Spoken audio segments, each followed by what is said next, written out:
ਮੰਡੀ ਨਿਹਾਲ ਸਿੰਘ ਵਾਲਾ ਜੀ ਨਾਮਵਰ ਸਮਾਜ ਸੇਵੀ ਸ਼ਖਸੀਅਤ ਅਤੇ ਸਾਬਕਾ ਸਰਪੰਚ ਸਦਰ ਕੁਲਵੰਤ ਸਿੰਘ ਧਾਲੀਵਾਲ ਪਿਛਲੇ ਦਿਨੀ ਆਪਣੇ ਸਵਾਸਾਂ ਦੀ ਪੂੰਜੀ ਨੂੰ ਖਰਚਦੇ ਹੋਏ ਪਰਮਾਤਮਾ ਦੇ ਚਰਨਾਂ ਵਿੱਚ ਜਾ ਬਿਰਾਜੇ। ਉਹਨਾਂ ਦੀ ਯਾਦ ਵਿੱਚ ਇੱਕ ਧਾਰਮਿਕ ਸਮਾਗਮ ਦਾ ਆਯੋਜਨ ਉਹਨਾਂ ਦੇ ਸਮੂਹ ਪਰਿਵਾਰ ਵੱਲੋਂ ਉਹਨਾਂ ਦੇ ਗ੍ਰਹਿ ਨਿਹਾਲ ਸਿੰਘ ਵਾਲਾ ਮੋਗਾ ਵਿਖੇ ਕਰਵਾਇਆ ਗਿਆ, ਜਿਸ ਵਿੱਚ ਰਾਗੀ ਸਿੰਘਾਂ ਵੱਲੋਂ ਕੀਰਤਨ ਦੀ ਹਾਜ਼ਰੀ ਲਗਵਾਈ ਅਤੇ ਆਈਆਂ ਹੋਈਆਂ ਸਮੂਹ ਸੰਗਤਾਂ ਨੂੰ ਉਸ ਪਰਮਪਿਤਾ ਪਰਮਾਤਮਾ ਦੇ ਚਰਨਾਂ ਨਾਲ ਜੋੜਿਆ। ਸਦਰ ਕੁਲਵੰਤ ਸਿੰਘ ਜੀ ਦਾ ਜਨਮ ਮਾਤਾ ਬਸੰਤ ਕੌਰ ਹੁਣਾਂ ਦੀ ਕੁੱਖੋਂ ਪਿਤਾ ਸਦਰ ਕਰਤਾਰ ਸਿੰਘ ਧਾਲੀਵਾਲ ਹੁਣਾਂ ਦੇ ਘਰ ਪਿੰਡ ਨਿਹਾਲ ਸਿੰਘ ਵਾਲਾ ਮੋਗਾ ਵਿਖੇ ਹੋਇਆ। ਆਪ ਜੀ ਨੇ ਉਹਨਾਂ ਸਮਿਆਂ ਵਿੱਚ ਪਿੰਡ ਤੋਂ ਹੀ ਆਪਣੀ ਮੁੱਢਲੀ ਸਿੱਖਿਆ ਹਾਸਲ ਕੀਤੀ ਅਤੇ ਛੋਟੀ ਉਮਰੇ ਹੀ ਆਪਣੇ ਪਿਤਾ ਪੁਰਖੀ ਕਿੱਤੇ ਖੇਤੀਬਾੜੀ ਨੂੰ ਕਰਨ ਲੱਗੇ।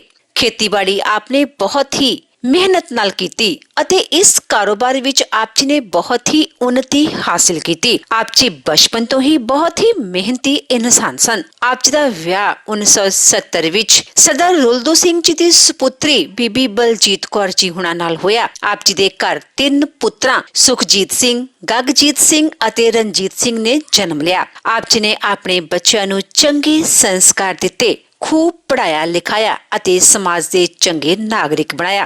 ਅੱਜ ਆਪ ਜੀ ਦੇ ਬੱਚੇ ਇਸ ਦੇਸ਼ ਦੀ ਧਰਤੀ ਦੇ ਨਾਲ-ਨਾਲ ਵਿਦੇਸ਼ਾਂ ਦੀ ਧਰਤੀ ਤੇ ਵੀ ਆਪ ਜੀ ਦੇ ਨਾਮ ਨੂੰ ਉੱਚਿਆਂ ਚੁੱਕ ਰਹੇ ਹਨ। ਸਦਰ ਕੁਲਵੰਤ ਸਿੰਘ ਜੀ ਜਿੱਥੇ ਸਮਾਜ ਸੇਵੀ ਆਗੂ ਵਜੋਂ ਜਾਣੇ ਜਾਂਦੇ ਸਨ, ਉੱਥੇ ਹੀ ਨਗਰ ਦੀ ਸਮੂਹ ਗ੍ਰਾਮ ਪੰਚਾਇਤ ਅਤੇ ਪਤਵੰਤੇ ਵਿਅਕਤੀਆਂ ਵਿੱਚ ਸੱਚੀ ਗੱਲ ਕਰਨ ਵਜੋਂ ਵੀ ਜਾਣੇ ਜਾਂਦੇ ਸਨ। ਆਪ ਦੇ ਪਰਿਵਾਰ ਅਤੇ ਆਪ ਦੀ ਸਾਫ਼ ਸੁਥਰੀ ਸਮਾਜ ਸੇਵੀ ਸ਼ਖਸੀਅਤ ਨੂੰ ਵੇਖ ਕੇ ਪਿੰਡ ਨਿਹਾਲ ਸਿੰਘ ਵਾਲਾ ਦੇ ਲੋਕਾਂ ਨੇ ਆਪ ਜੀ ਨੂੰ ਸਰਬਸੰਮਤੀ ਨਾਲ ਪਿੰਡ ਦਾ ਸਰਪੰਚ ਚੁਣਿਆ। ਇਸ ਸੇਵਾ ਕਾਲ ਦੌਰਾਨ ਆਪ ਜੀ ਨੇ ਪਿੰਡ ਦੇ ਵਿਕਾਸ ਨੂੰ ਤਰਜੀਹ ਦਿੱਤੀ ਅਤੇ ਇਸ ਸਮੇਂ ਦੌਰਾਨ ਆਪ ਜੀ ਦੇ ਪਿੰਡ ਨੇ ਬਹੁਤ ਹੀ ਉન્નਤੀ ਹਾਸਲ ਕੀਤੀ। ਸਰਦਾਰ ਕੁਲਵੰਤ ਸਿੰਘ ਜੀ ਗਰੀਬਾਂ ਤੇ ਦੀਨ ਦੁਖੀਆਂ ਦੇ ਮਸੀਹਾ ਸਨ ਅਤੇ ਹਮੇਸ਼ਾ ਹੀ ਹਰ ਇੱਕ ਨੂੰ ਖਿੜੇ ਮੱਥੇ ਮਿਲਿਆ ਕਰਦੇ ਸਨ। ਆਪ ਜੀ ਬਹੁਤ ਹੀ ਮਿੱਠੀ ਬਾਣੀ ਦੇ ਮਾਲਕ ਸਨ ਅਤੇ ਆਪਣੀ ਮਿੱਠੀ ਬਾਣੀ ਨਾਲ ਹਰ ਇੱਕ ਨੂੰ ਆਪਣੀ ਤਰਫ ਖਿੱਚਣ ਦੀ ਸ਼ਕਤੀ ਆਪ ਜੀ ਵਿੱਚ ਮੌਜੂਦ ਸੀ। ਸਾਬਕਾ ਸਰਪੰਚ ਸਰਦਾਰ ਕੁਲਵੰਤ ਸਿੰਘ ਜੀ ਹੁਣਾਂ ਦੀ ਫੁਲਵਾੜੀ ਇਸ ਸਮੇਂ ਪੋਤਰੇ ਪੋਤਰੀਆਂ ਨਾਲ ਮਹਿਕ ਰਹੀ ਹੈ, ਜੋ ਸਭ ਆਪ ਜੀ ਦੇ ਨਕਸ਼ੇ ਕਦਮਾਂ ਤੇ ਚਲਦਿਆਂ ਆਪ ਜੀ ਦੇ ਨਾਮ ਨੂੰ ਉੱਚਿਆਂ ਚੁੱਕ ਰਹੇ ਹਨ।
तुम सजना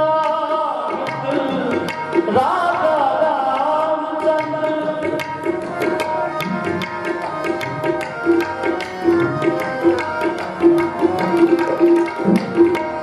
तुम सजना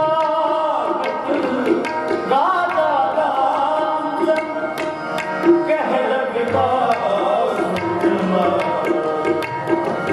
कह लगता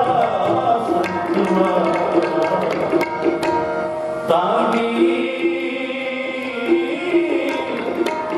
क्या मेरा क्या तेरा तानी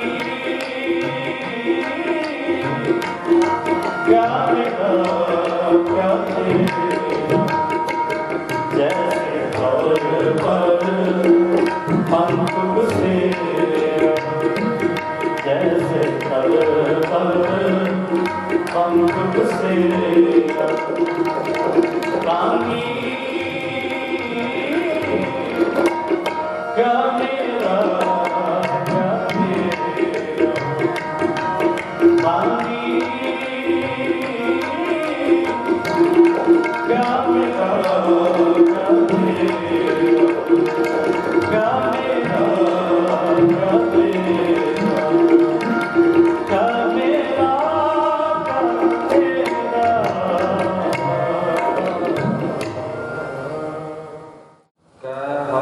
गुण गाए कबीर एह तन जाएगा सकहो तन लेहो बहोर नांगे पावो ते गए जाके लाख करोड़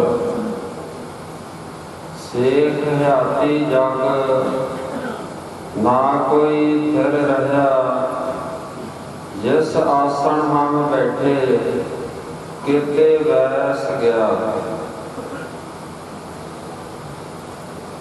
फरीदा किथे तंड मापियो जिन्नी तो जाने होवे तै पासों वे लद गए तू अजे ना पतीने है दसा पातशाहियां दी जागदी जोत हाजरा हजूर चवर सतर तख्त दे मालिक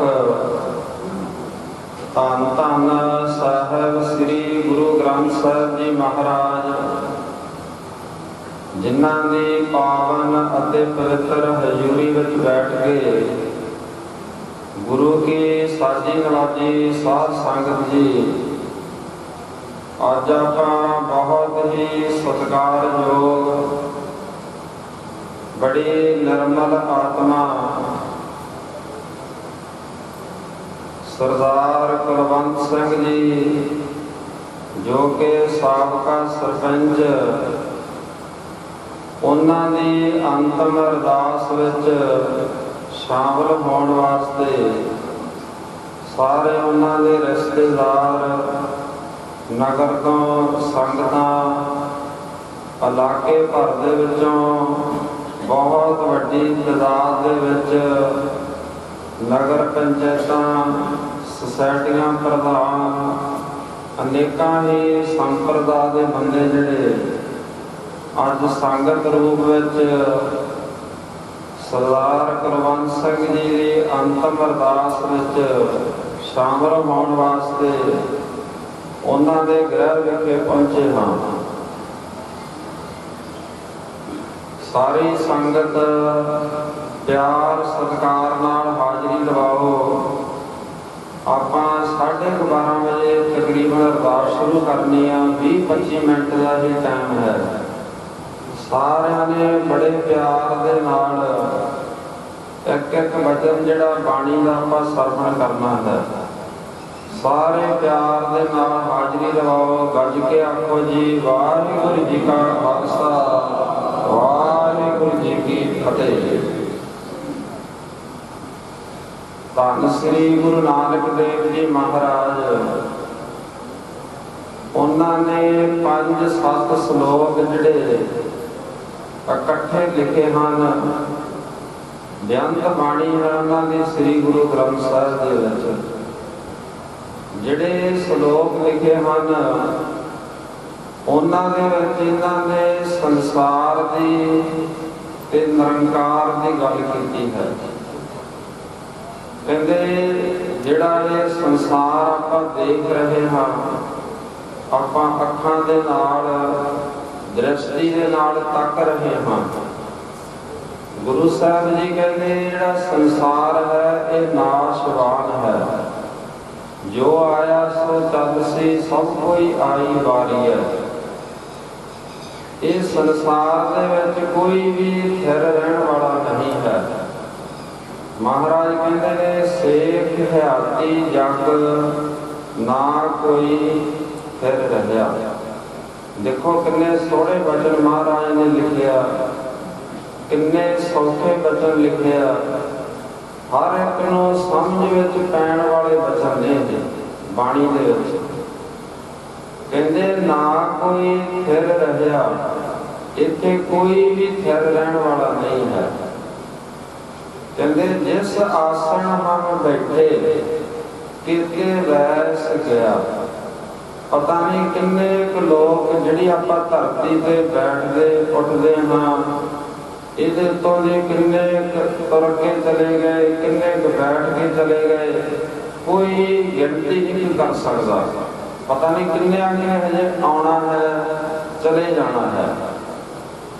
ਇਹ ਗੁਰੂ ਨਾਨਕ ਦੇਵ ਜੀ ਦੇ ਇਹ ਬਚਨ ਬੜੇ ਧਿਆਨ ਦੇ ਨਾਲ ਸੁਣਿਆ ਤੁਸੀਂ, ਕਿਉਂਕਿ ਆਪਾਂ ਗੁਰਬਾਣੀ ਦੇ ਵਿੱਚੋਂ ਹੀ ਗਿਆਨ ਲੈਣਾ ਹੈ। ਗੁਰਬਾਣੀ ਤੋਂ ਕਹਿੰਦੇ ਹਮ ਜੇਰ ਜਿਮੀ ਦੁਨੀਆ ਪੀਰਾ ਮਸਾਕਾ ਰਾਇਆ, ਮੇਰਾ ਰਬਦ ਬਾਦਸ਼ਾਹ ਆਪ ਜੋ ਖੁਦਾਇਆ।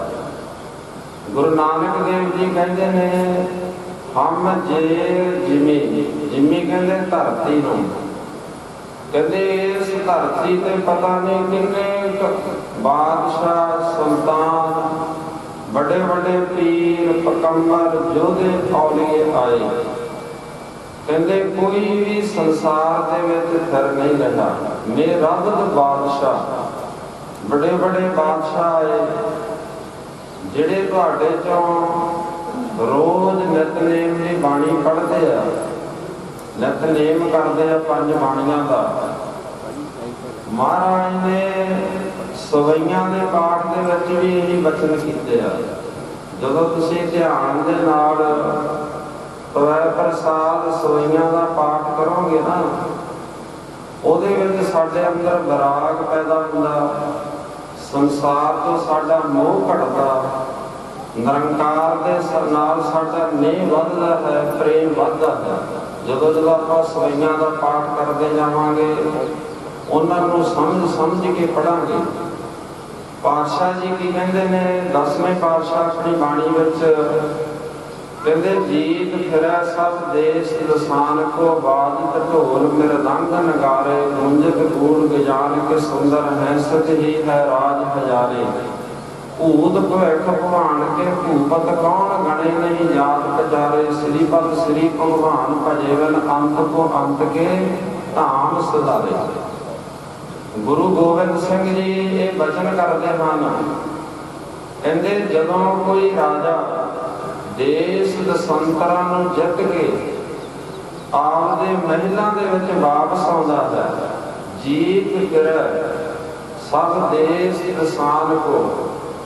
ਜਦੋਂ ਉਹ ਜਿੱਤ ਕੇ ਆਉਂਦਾ ਨਾ ਕਿਸੇ ਰਾਜੇ ਤੋਂ, ਦੇਸ਼ ਦਸਾਂਤਰਾਂ ਤੋਂ, ਦੂਸਰੇ ਦੇਸ਼ ਤੋਂ ਜਿੱਤ ਪ੍ਰਾਪਤ ਕਰਕੇ ਆਉਂਦਾ, ਫਿਰ ਜਦੋਂ ਆਪਦੇ ਘਰ ਵਾਪਸ ਮੁੜਦਾ, ਆਪਦੇ ਮਹਿਲਾਂ ਚ ਆਉਂਦਾ, ਆਪਦੇ ਕਿਲੇ ਵਿੱਚ ਆਉਂਦਾ ਹੈ, ਕਹਿੰਦੇ ਫਿਰ ਉਹਦੇ ਆਲੇ ਦੁਆਲੇ ਢੋਲ ਮਰਦੰਗ ਧੌਂਸ ਵੱਜਦੇ ਨੇ।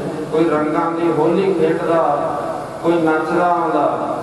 और राजे की तो गल ही छड्डो तुसीं अपने पिछे एमएससी ਦੀਆਂ ਵੋਟਾਂ ਪੈ ਕੇ ਹਟੀਆਂ ਕਿਤੇ ਐਮਐਲਏ ਦੀਆਂ ਪੈਂਦੀਆਂ ਨੇ ਐਮਪੀ ਦੀਆਂ ਸਰਪੰਚੀ ਦੀਆਂ ਪੈਂਦੀਆਂ ਨੇ ਜਦੋਂ ਉਹਨਾਂ ਦੇ ਵਿੱਚੋਂ ਕੋਈ ਇੱਕ ਪਾਰਟੀ ਦਾ ਇੱਕ ਨੁਮਾਇੰਦਾ ਜਿੱਤ ਜਾਂਦਾ ਜਦੋਂ ਫਿਰ ਉਹ ਨੁਮਾਇੰਦਾ ਆਪਣੇ ਦਫ਼ਤਰ ਵਿੱਚ ਆਉਂਦਾ ਹੈ ਆਪਦੇ ਪੈਰੋਕਾਰਾਂ ਦੇ ਨਾਲ ਜਿਨ੍ਹਾਂ ਨੇ ਵੋਟਾਂ ਪਾਈਆਂ ਹੁੰਦੀਆਂ ਫਿਰ ਉਹ ਵੀ ਕਿਵੇਂ ਨੱਚਦੇ ਕੁੱਦਦੇ ਨੇ ਇੱਕ ਦੂਜੇ ਦੇ ਰੰਗ ਪਾਉਂਦੇ ਨੇ ਫੁੱਲਾਂ ਦੀ ਵਰਖਾ ਕਰਦੇ ਨੇ ਢੋਲ ਵਜਾਉਂਦੇ ਨੇ ਤੇ ਗੁਰੂ ਮਹਾਰਾਜ ਨੇ ਵੀ ਇਹੀ ਬਚਨ ਕੀਤਾ ਕਹਿੰਦੇ ਜੀਤ ਫਿਰ ਸਭ ਦੇਸ ਦਸਾਨ ਕੋ ਵਾਜਤ ਢੋਲ ਫਿਰ ਦੰਗ ਨਗਾਰੇ ਕਹਿੰਦੇ ਜਦੋਂ ਫਿਰ ਉਹ ਦੇਸ਼ ਸੰਤਾਂ ਤੋਂ ਜਿੱਤ ਕੇ ਆਉਂਦਾ ਫਿਰ ਲੋਕ ਢੋਲ ਵਜਾਉਂਦੇ ਨੇ ਭੰਗੜੇ ਪਾਉਂਦੇ ਨੇ ਉਹਦੇ ਅੱਗੇ ਪਿੱਛੇ ਫਿਰ ਧੌਂਸ ਵਜਾਉਂਦੇ ਨੇ ਹੈਂਸਤ ਹੀ ਹੈ ਰਾਜ ਹਜ਼ਾਰੇ ਕਹਿੰਦੇ ਨੇ ਜਿਹੜੇ ਰਾਜ ਹਜ਼ਾਰੇ ਦਾ ਅਰਥ ਹੁੰਦਾ ਹਾਥੀ ਫਿਰ ਕਹਿੰਦੇ ਹਾਥੀਆਂ ਦੀ ਸਜਾਵਟ ਕਰਕੇ ਬੜੀ ਵਾਸੀ ਰੱਖ ਹਾਥੀਆਂ ਦੀ ਜਿਹੜੀ ਕਹਿੰਦੇ ਉਹਦੇ ਤੇ ਸਜਾਵਟ ਕੀਤੀ ਜਾਂਦੀ ਹਾਥੀਆਂ ਤੇ ਉਹਨਾਂ ਨੂੰ ਸਜਾ ਕੇ ਫਿਰ ਜਦੋਂ ਰਾਜਾ ਅੱਗੇ ਅੱਗੇ ਤੁਰਦਾ ਫਿਰ ਹਾਥੀ ਆ ਜਿਹੜੇ ਉਹਨੂੰ ਸਲਾਮ ਕਰਦੇ ਨੇ ਸੁੰਡਾਂ ਦੇ ਨਾਲ ਸਲਾਮ ਕਰਦੇ ਨੇ ਬੜੀ ਖੁਸ਼ੀ ਹੁੰਦੀ ਆ ਉਹਨੂੰ ਮਹਾਰਾਜ ਕਹਿੰਦੇ ਭੂਤ ਭਵਿੱਖ ਭਵਾਨ ਕੇ ਕੌਣ ਗਣੇ ਨਹੀਂ ਜਾਤ ਵਿਚਾਰੇ ਕਹਿੰਦੇ ਇਸ ਤਰ੍ਹਾਂ ਦੇ ਰਾਜੇ ਪਹਿਲਾਂ ਪਤਾ ਨਹੀਂ ਕਿੰਨੇ ਕੁ ਹੋ ਚੁੱਕੇ ਆ ਕਹਿੰਦੇ ਹੁਣ ਵਰਤਮਾਨ ਦੇ ਸਮੇਂ ਦੇ ਵਿੱਚ ਵੀ ਪਤਾ ਨਹੀਂ ਕਿੰਨੇ ਕਾ ਆਉਣ ਵਾਲੇ ਸਮੇਂ ਦੇ ਵਿੱਚ ਵੀ ਪਤਾ ਨਹੀਂ ਕਿੰਨੇ ਕੁ ਰਾਜੇ ਹੋਣੇ ਨੇ ਪਰ ਕਹਿੰਦੇ ਪਰਮਾਤਮਾ ਦੇ ਸਿਮਰਨ ਤੋਂ ਬਿਨਾਂ ਕਹਿੰਦੇ ਸਾਰੇ ਖਾਲੀ ਹੱਥ ਚਲੇ ਜਾਣਗੇ ਆਖੋ ਸਤਨਾਮ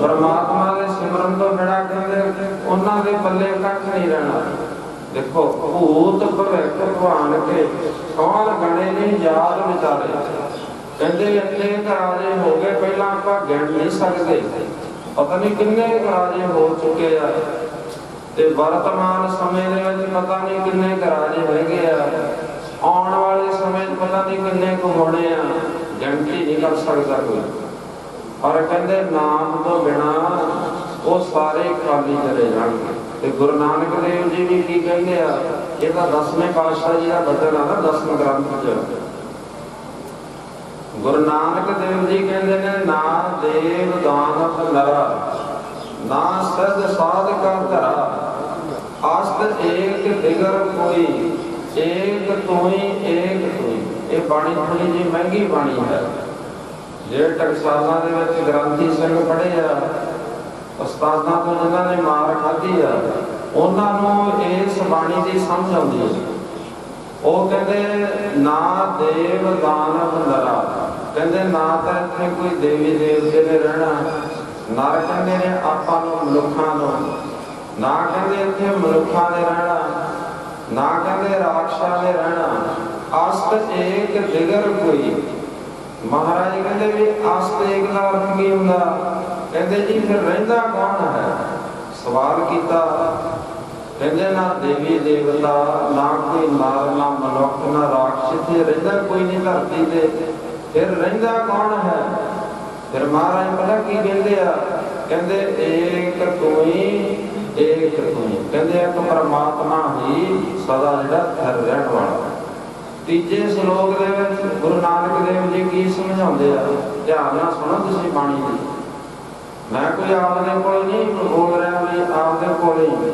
ਇਹ ਗੁਰਬਾਣੀ ਦੇ ਵਿੱਚ ਮਹਾਰਾਜ ਨੇ ਲਿਖਿਆ ਤੀਸਰੇ ਸ਼ਲੋਕ ਮਹਾਰਾਜ ਕੀ ਵਚਨ ਕਰਦੇ ਆ ਕਹਿੰਦੇ ਨਾ ਦਾਦੇ ਦਹਿੰਦ ਆਦਮੀ ਨਾ ਸਪਤ ਪਤਾਲ ਜਿਮੇ ਦਾਦੇ ਦਹਿੰਦ ਇਹਦਾ ਅਰਥ ਪਤਾ ਕੀ ਹੈ ਕਹਿੰਦੇ ਨਾ ਤਾਂ ਦੁਨੀਆ ਨੂੰ ਇਨਸਾਫ ਦੇਣ ਵਾਲੇ ਨਾ ਇਨਸਾਫ ਲੈਣ ਵਾਲੇ ਜਿਵੇਂ ਕੋਈ ਇੱਕ ਨਗਰ ਦੇ ਵਿੱਚ ਦਾਨਾ ਸਿਆਣਾ ਪੁਰਖ ਹੁੰਦਾ ਜਦੋਂ ਆਪਣੇ ਕੋਈ ਦੋ ਭਰਾਵਾਂ ਦੀ ਵੰਡ ਕਰਨੀ ਹੋਵੇ ਘਰ 'ਚ ਕੋਈ ਕਲੇਸ਼ ਪੈ ਜੇ ਲੜਾਈ ਪੈ ਜੇ ਕਿਤੇ ਵੀ ਗੱਲ ਠੀਕ ਨਾ ਹੁੰਦੀ ਹੋਵੇ ਫਿਰ ਆਪਾਂ ਪਤਾ ਕੀ ਕਹਿੰਦੇ ਆ ਵੀ ਫਲਾਣੇ ਬੰਦੇ ਕੋਲੇ ਜਾਓ ਸਰਦਾਰ ਕੁਲਵੰਤ ਸਿੰਘ ਜੀ ਵਰਗੇ ਕੋਲੇ ਉਹ ਆਪਾਂ ਨੂੰ ਨਾ ਇਨਸਾਫ ਦੇ ਦੂਗਾ ਉਹ ਬੰਦਾ ਕਾਣੀ ਵੰਡ ਨਹੀਂ ਕਰਦਾ ਇੱਕੋ ਜੀ ਵੰਡ ਕਰੂਗਾ, ਉਹਦੀ ਵੰਡ ਕੀਤੀ ਆਪਣਾ ਲੜਾਈ ਝਗੜਾ ਮੁੱਕ ਜੂ। ਜਿਵੇਂ ਆਪਾਂ ਇਹਨਾਂ ਨੂੰ ਸਰਪੰਚ ਬਣਾਇਆ ਜੀ ਸਰਬਸੰਮਤੀ ਨਾਲ,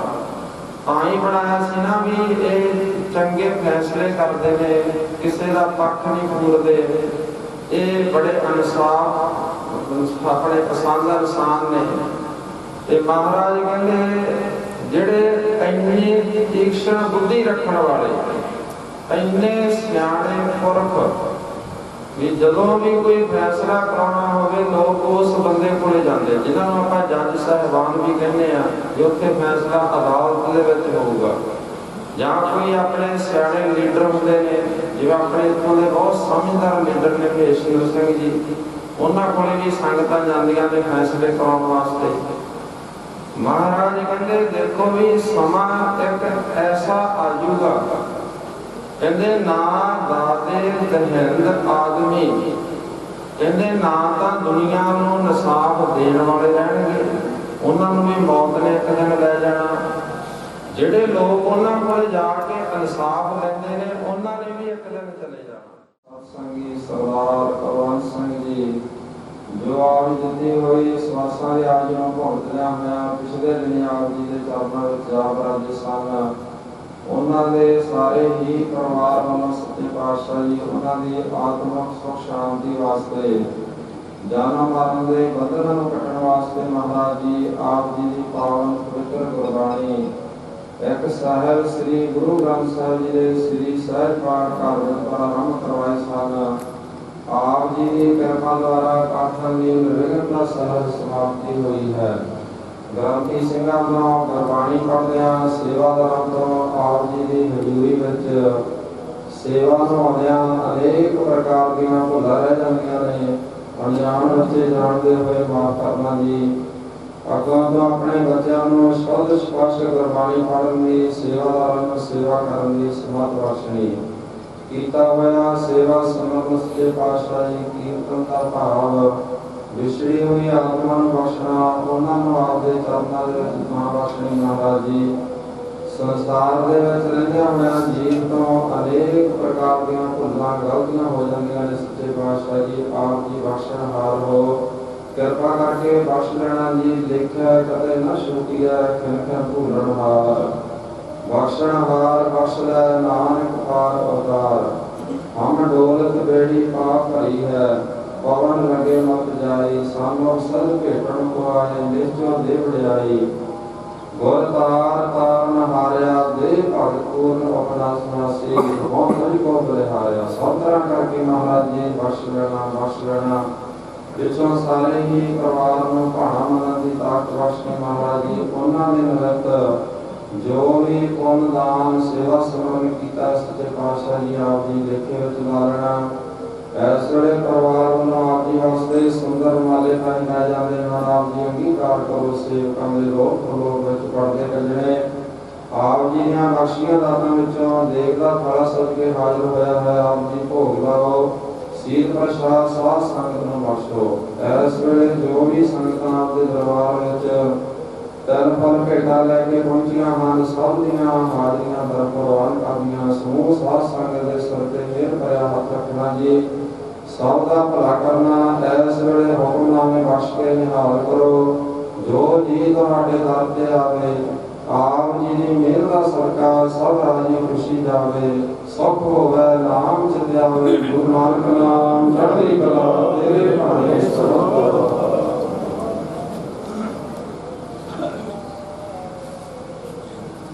ਵਾਹਿਗੁਰੂ ਜੀ ਕਾ ਖਾਲਸਾ, ਬੋਲੇ ਸੋ ਨਿਹਾਲ। ਵਾਹਿਗੁਰੂ ਜੀ ਕਾ ਖਾਲਸਾ, ਵਾਹਿਗੁਰੂ ਜੀ ਕੀ ਫਤਿਹ। ਸਤਿਨਾਮ ਵਾਹਿਗੁਰੂ ਸਾਹਿਬ ਜੀ।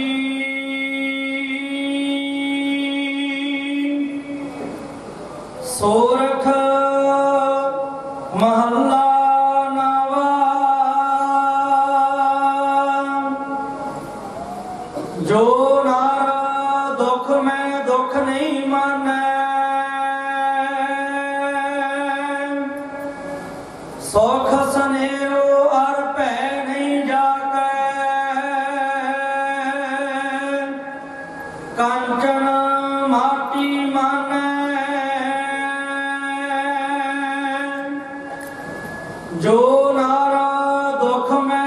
दुख नहीं मानै,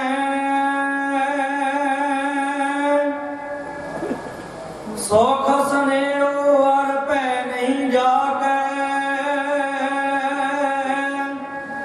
कंचन माटी मानै राव, नह निंदिया नह उस्तत जाकै, लोभ मोह अभिमाना,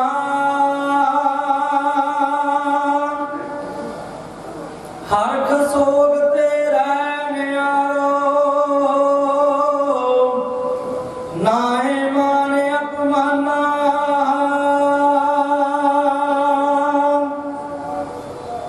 आसा मनसा सगल त्यागै,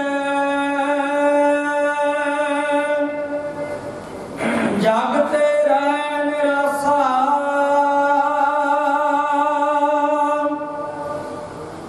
काम क्रोध जे परसै नायना, ते घाट ब्रह्म निवासा, गुर कृपा जे नर को कीनी, ते ए जुगत पछानी, नानक लीन भयो गोबिंद स्यो, ज्यो पानी संग पानी,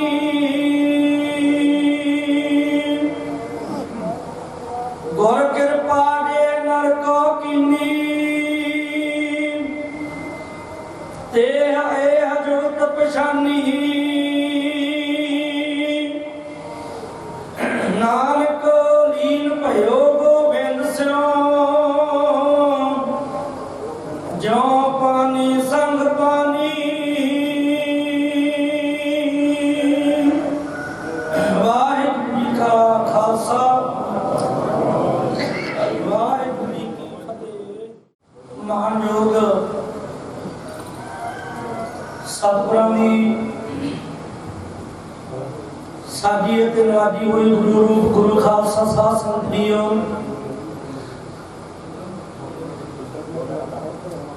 ਆਪਾਂ ਸਭ ਬਹੁਤ ਹੀ ਸਤਿਕਾਰਯੋਗ ਸਰਦਾਰ ਕੁਲਵੰਤ ਸਿੰਘ ਜੀ ਢਾਲੀਵਾਲ ਸਾਬਕਾ ਸਰਪੰਚ, ਜਿਨੀ ਕੁ ਉਹਨਾਂ ਨੂੰ ਸਤਿਗੁਰੂ ਵੱਲੋਂ ਸਵਾਸਾਂ ਦੀ ਪੂੰਜੀ ਦੇ ਕਰਕੇ ਇਸ ਮਹਤਲੋਕ ਤੇ ਭੇਜਿਆ ਗਿਆ ਸੀ। ਪੂੰਜੀ ਨੂੰ ਭੋਗਦਿਆਂ ਹੋਇਆਂ ਪਿਛਲੇ ਦਿਨੀ ਲੋਕ ਤੋਂ ਪ੍ਰਲੋਕ ਗਮਨ ਕਰ ਗਏ ਸਨ, ਅਕਾਲ ਚਲਾਣਾ ਕਰ ਗਏ ਸਨ। ਆਪਾਂ ਸਭ ਨੂੰ ਪਰਿਵਾਰ ਨੂੰ ਸਦੀਵੀ ਵਿਛੋੜਾ ਦੇ ਗਏ। ਉਹਨਾਂ ਦੇ ਪਿੱਛੋਂ ਉਹਨਾਂ ਦੇ ਨਿਮਿਤ ਜੋ ਸਤਿਗੁਰੂ ਵੱਲੋਂ ਮਰਿਆਦਾ ਦ੍ਰਿੜ ਕਰਵਾਈ ਗਈ ਹੈ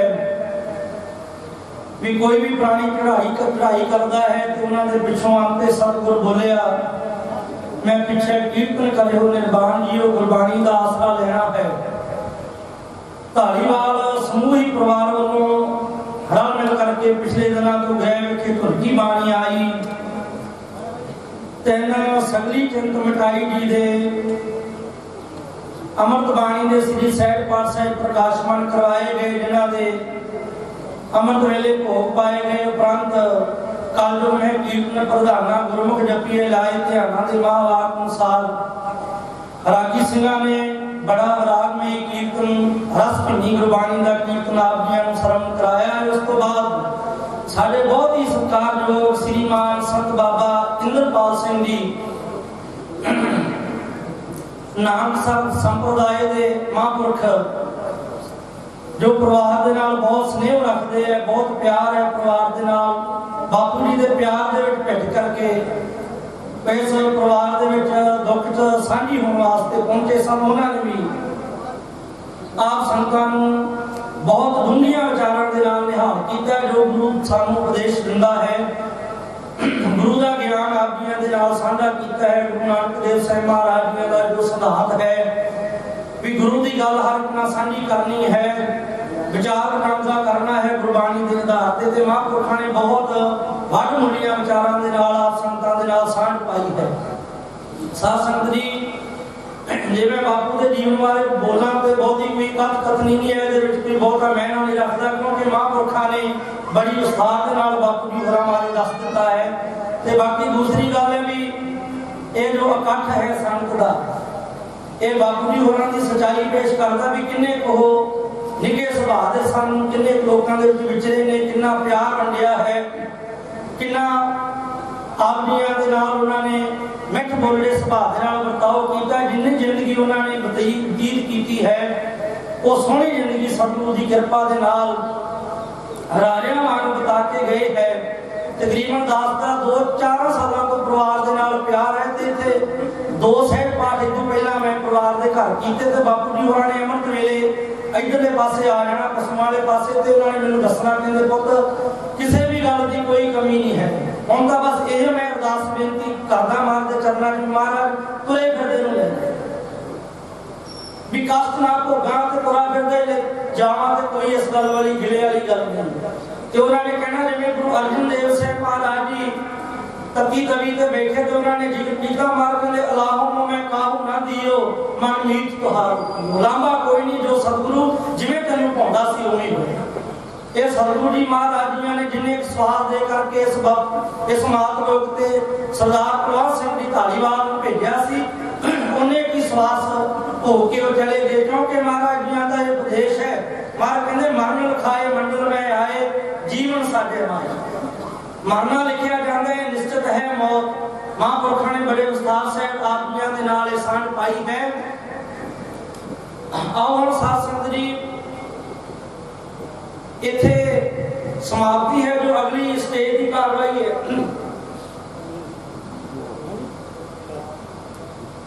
ਸੋ ਆਪ ਸੰਗਤਾਂ ਨੂੰ ਬੇਨਤੀ ਹੈ ਤਕਰੀਬਨ 10-15 ਮਿੰਟ ਵਾਸਤੇ ਆਪਾਂ ਇਸੇ ਤਰ੍ਹਾਂ ਸਜੇ ਰਹਿਣਾ ਹੈ ਤੇ ਫਤਿਹ ਬੁਲਾਓ ਜੀ। ਆਖੋ ਵਾਹਿਗੁਰੂ ਜੀ ਕਾ ਖਾਲਸਾ ਵਾਹਿਗੁਰੂ ਜੀ ਕੀ ਫਤਿਹ। ਸਕੇ ਸੰਬੰਧੀਓ, ਰਿਸ਼ਤੇਦਾਰੋ, ਦੂਰੋਂ ਨੇੜਿਓਂ ਆਏ ਹੋਏ ਸਾਰੇ ਹੀ ਨਗਰ ਨਿਵਾਸੀਓ, ਸਭ ਤੋਂ ਪਹਿਲਾਂ ਗੁਰੂ ਮਹਾਰਾਜ ਦੀ ਬਖਸ਼ੀ ਹੋਈ ਫਤਿਹ ਦੀ ਸਾਂਝ ਪਾਈਏ। ਗੱਜ ਕੇ ਬੋਲੋ ਵਾਹਿਗੁਰੂ ਜੀ ਕਾ ਖਾਲਸਾ ਵਾਹਿਗੁਰੂ ਜੀ ਕੀ ਫਤਿਹ। ਆਪਾਂ ਸਾਰੇ ਜਾਣਦੇ ਹਾਂ ਕਿ ਸਰਦਾਰ ਕੁਲਵੰਤ ਸਿੰਘ ਜੀ ਇਸ ਨਗਰ ਦੀ ਇੱਕ ਬਹੁਤ ਹੀ ਅਹਿਮ ਸ਼ਖਸੀਅਤ ਸੀ।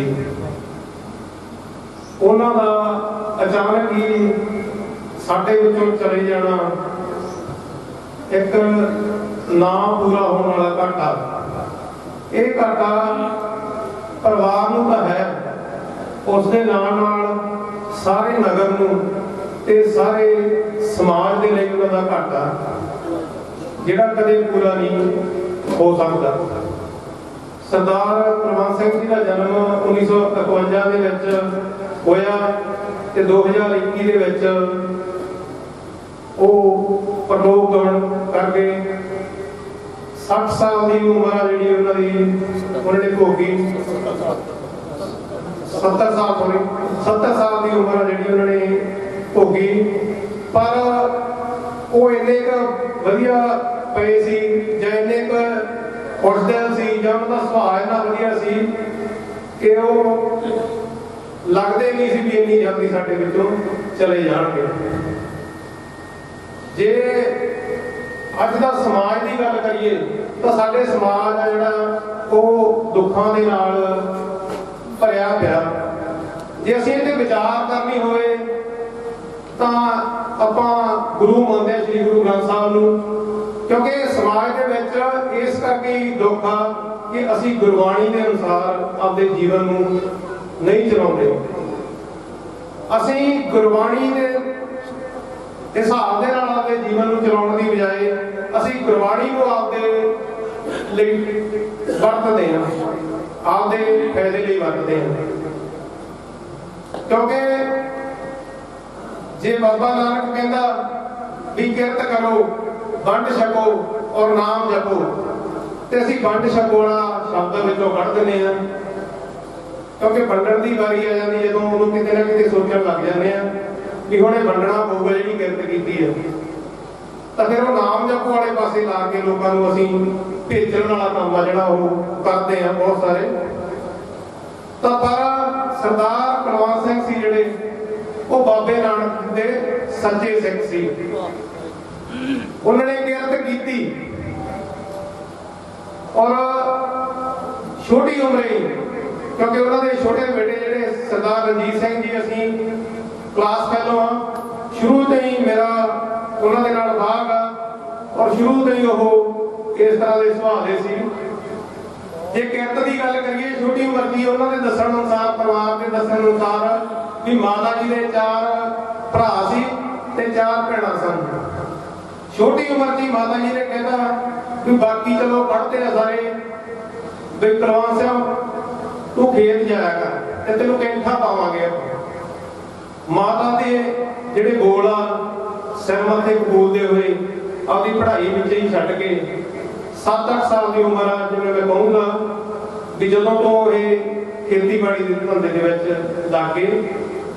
ਔਰ ਤੁਸੀਂ ਦੇਖੋ ਸਭ ਤੋਂ ਛੋਟੇ ਹੁੰਦੇ, 4 ਭਰਾਵਾਂ ਚੋਂ ਛੋਟੇ ਹੁੰਦੇ ਵੀ ਵੱਡੇ ਭਰਾ ਵੀ ਇਹਨਾਂ ਦਾ ਵੱਡੇ ਭਰਾਵਾਂ ਜਿਹਦਾ ਸਤਿਕਾਰ ਕਰਦੇ ਸੀ। ਕਹਿਣ ਦਾ ਭਾਵ ਇਹਨਾਂ ਦੀ ਕਈ ਵੀ ਗੱਲ ਆ ਜਿਹੜੀ ਉਹ ਬੋਲਦੇ ਨਹੀਂ ਸੀ। ਇਹ ਹਮੇਸ਼ਾ ਹੀ ਕਿਰਤ ਦੇ ਨਾਲ ਨਾਲ ਵੰਡ ਕੇ ਛਕਣ ਦੀ ਗੱਲ ਕਰਦੇ ਸੀ। ਜਿਵੇਂ ਆਪਾਂ ਕਹਿੰਦੇ 10 ਨੌਹਾਂ ਦੀ ਕਿਰਤ ਜਿਹੜੀ ਆਪਾਂ ਕਰਦੇ ਹਾਂ ਉਹਦੇ ਚੋਂ ਦਸਵੰਧ ਕੱਢ ਦਿੱਤਾ ਜਾਵੇ ਤਾਂ ਕਿ ਉਹ ਹੋਰਾਂ ਦੇ ਦੁਨੀਆ ਦੇ ਜਿਹੜੇ ਕੰਮ ਕਰਨ ਦੇ ਲੇਕੇ ਲੱਗ ਸਕੇ। ਪਰ ਇਹ ਦਸਵੰਧ ਤੋਂ ਵੀ ਕਿਤੇ ਵੱਧ ਕਿਸੇ ਨੂੰ ਵੀ ਲੋੜ ਪਈ ਇਹਨਾਂ ਨੇ ਕਦੇ ਆਪਦੇ ਦਰ ਤੋਂ ਖਾਲੀ ਨਹੀਂ ਮੋੜਿਆ।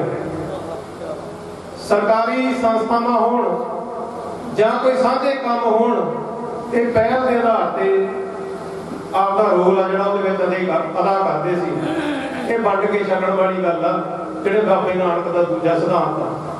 ਤੇ ਨਾਮ ਜਪਣ ਦੀ ਗੱਲ ਕਰੀਏ ਤਾਂ ਇਹਨਾਂ ਨੇ ਖੁਦ ਅੰਮ੍ਰਿਤ ਛਕਿਆ ਤੇ ਹੋਰਾਂ ਨੂੰ ਵੀ, ਬਹੁਤ ਸਾਰੇ ਲੋਕਾਂ ਨੂੰ ਗੁਰੂ ਘਰ ਦੇ ਨਾਲ ਜੋੜਿਆ, ਜਿਹੜਾ ਕਿ ਨਾਮ ਜਪਣ ਦੇ ਸਿਧਾਂਤ ਦੇ ਉੱਤੇ ਪਹਿਰਾ ਦੇਣ ਵਾਲੀ ਗੱਲ ਹੈ।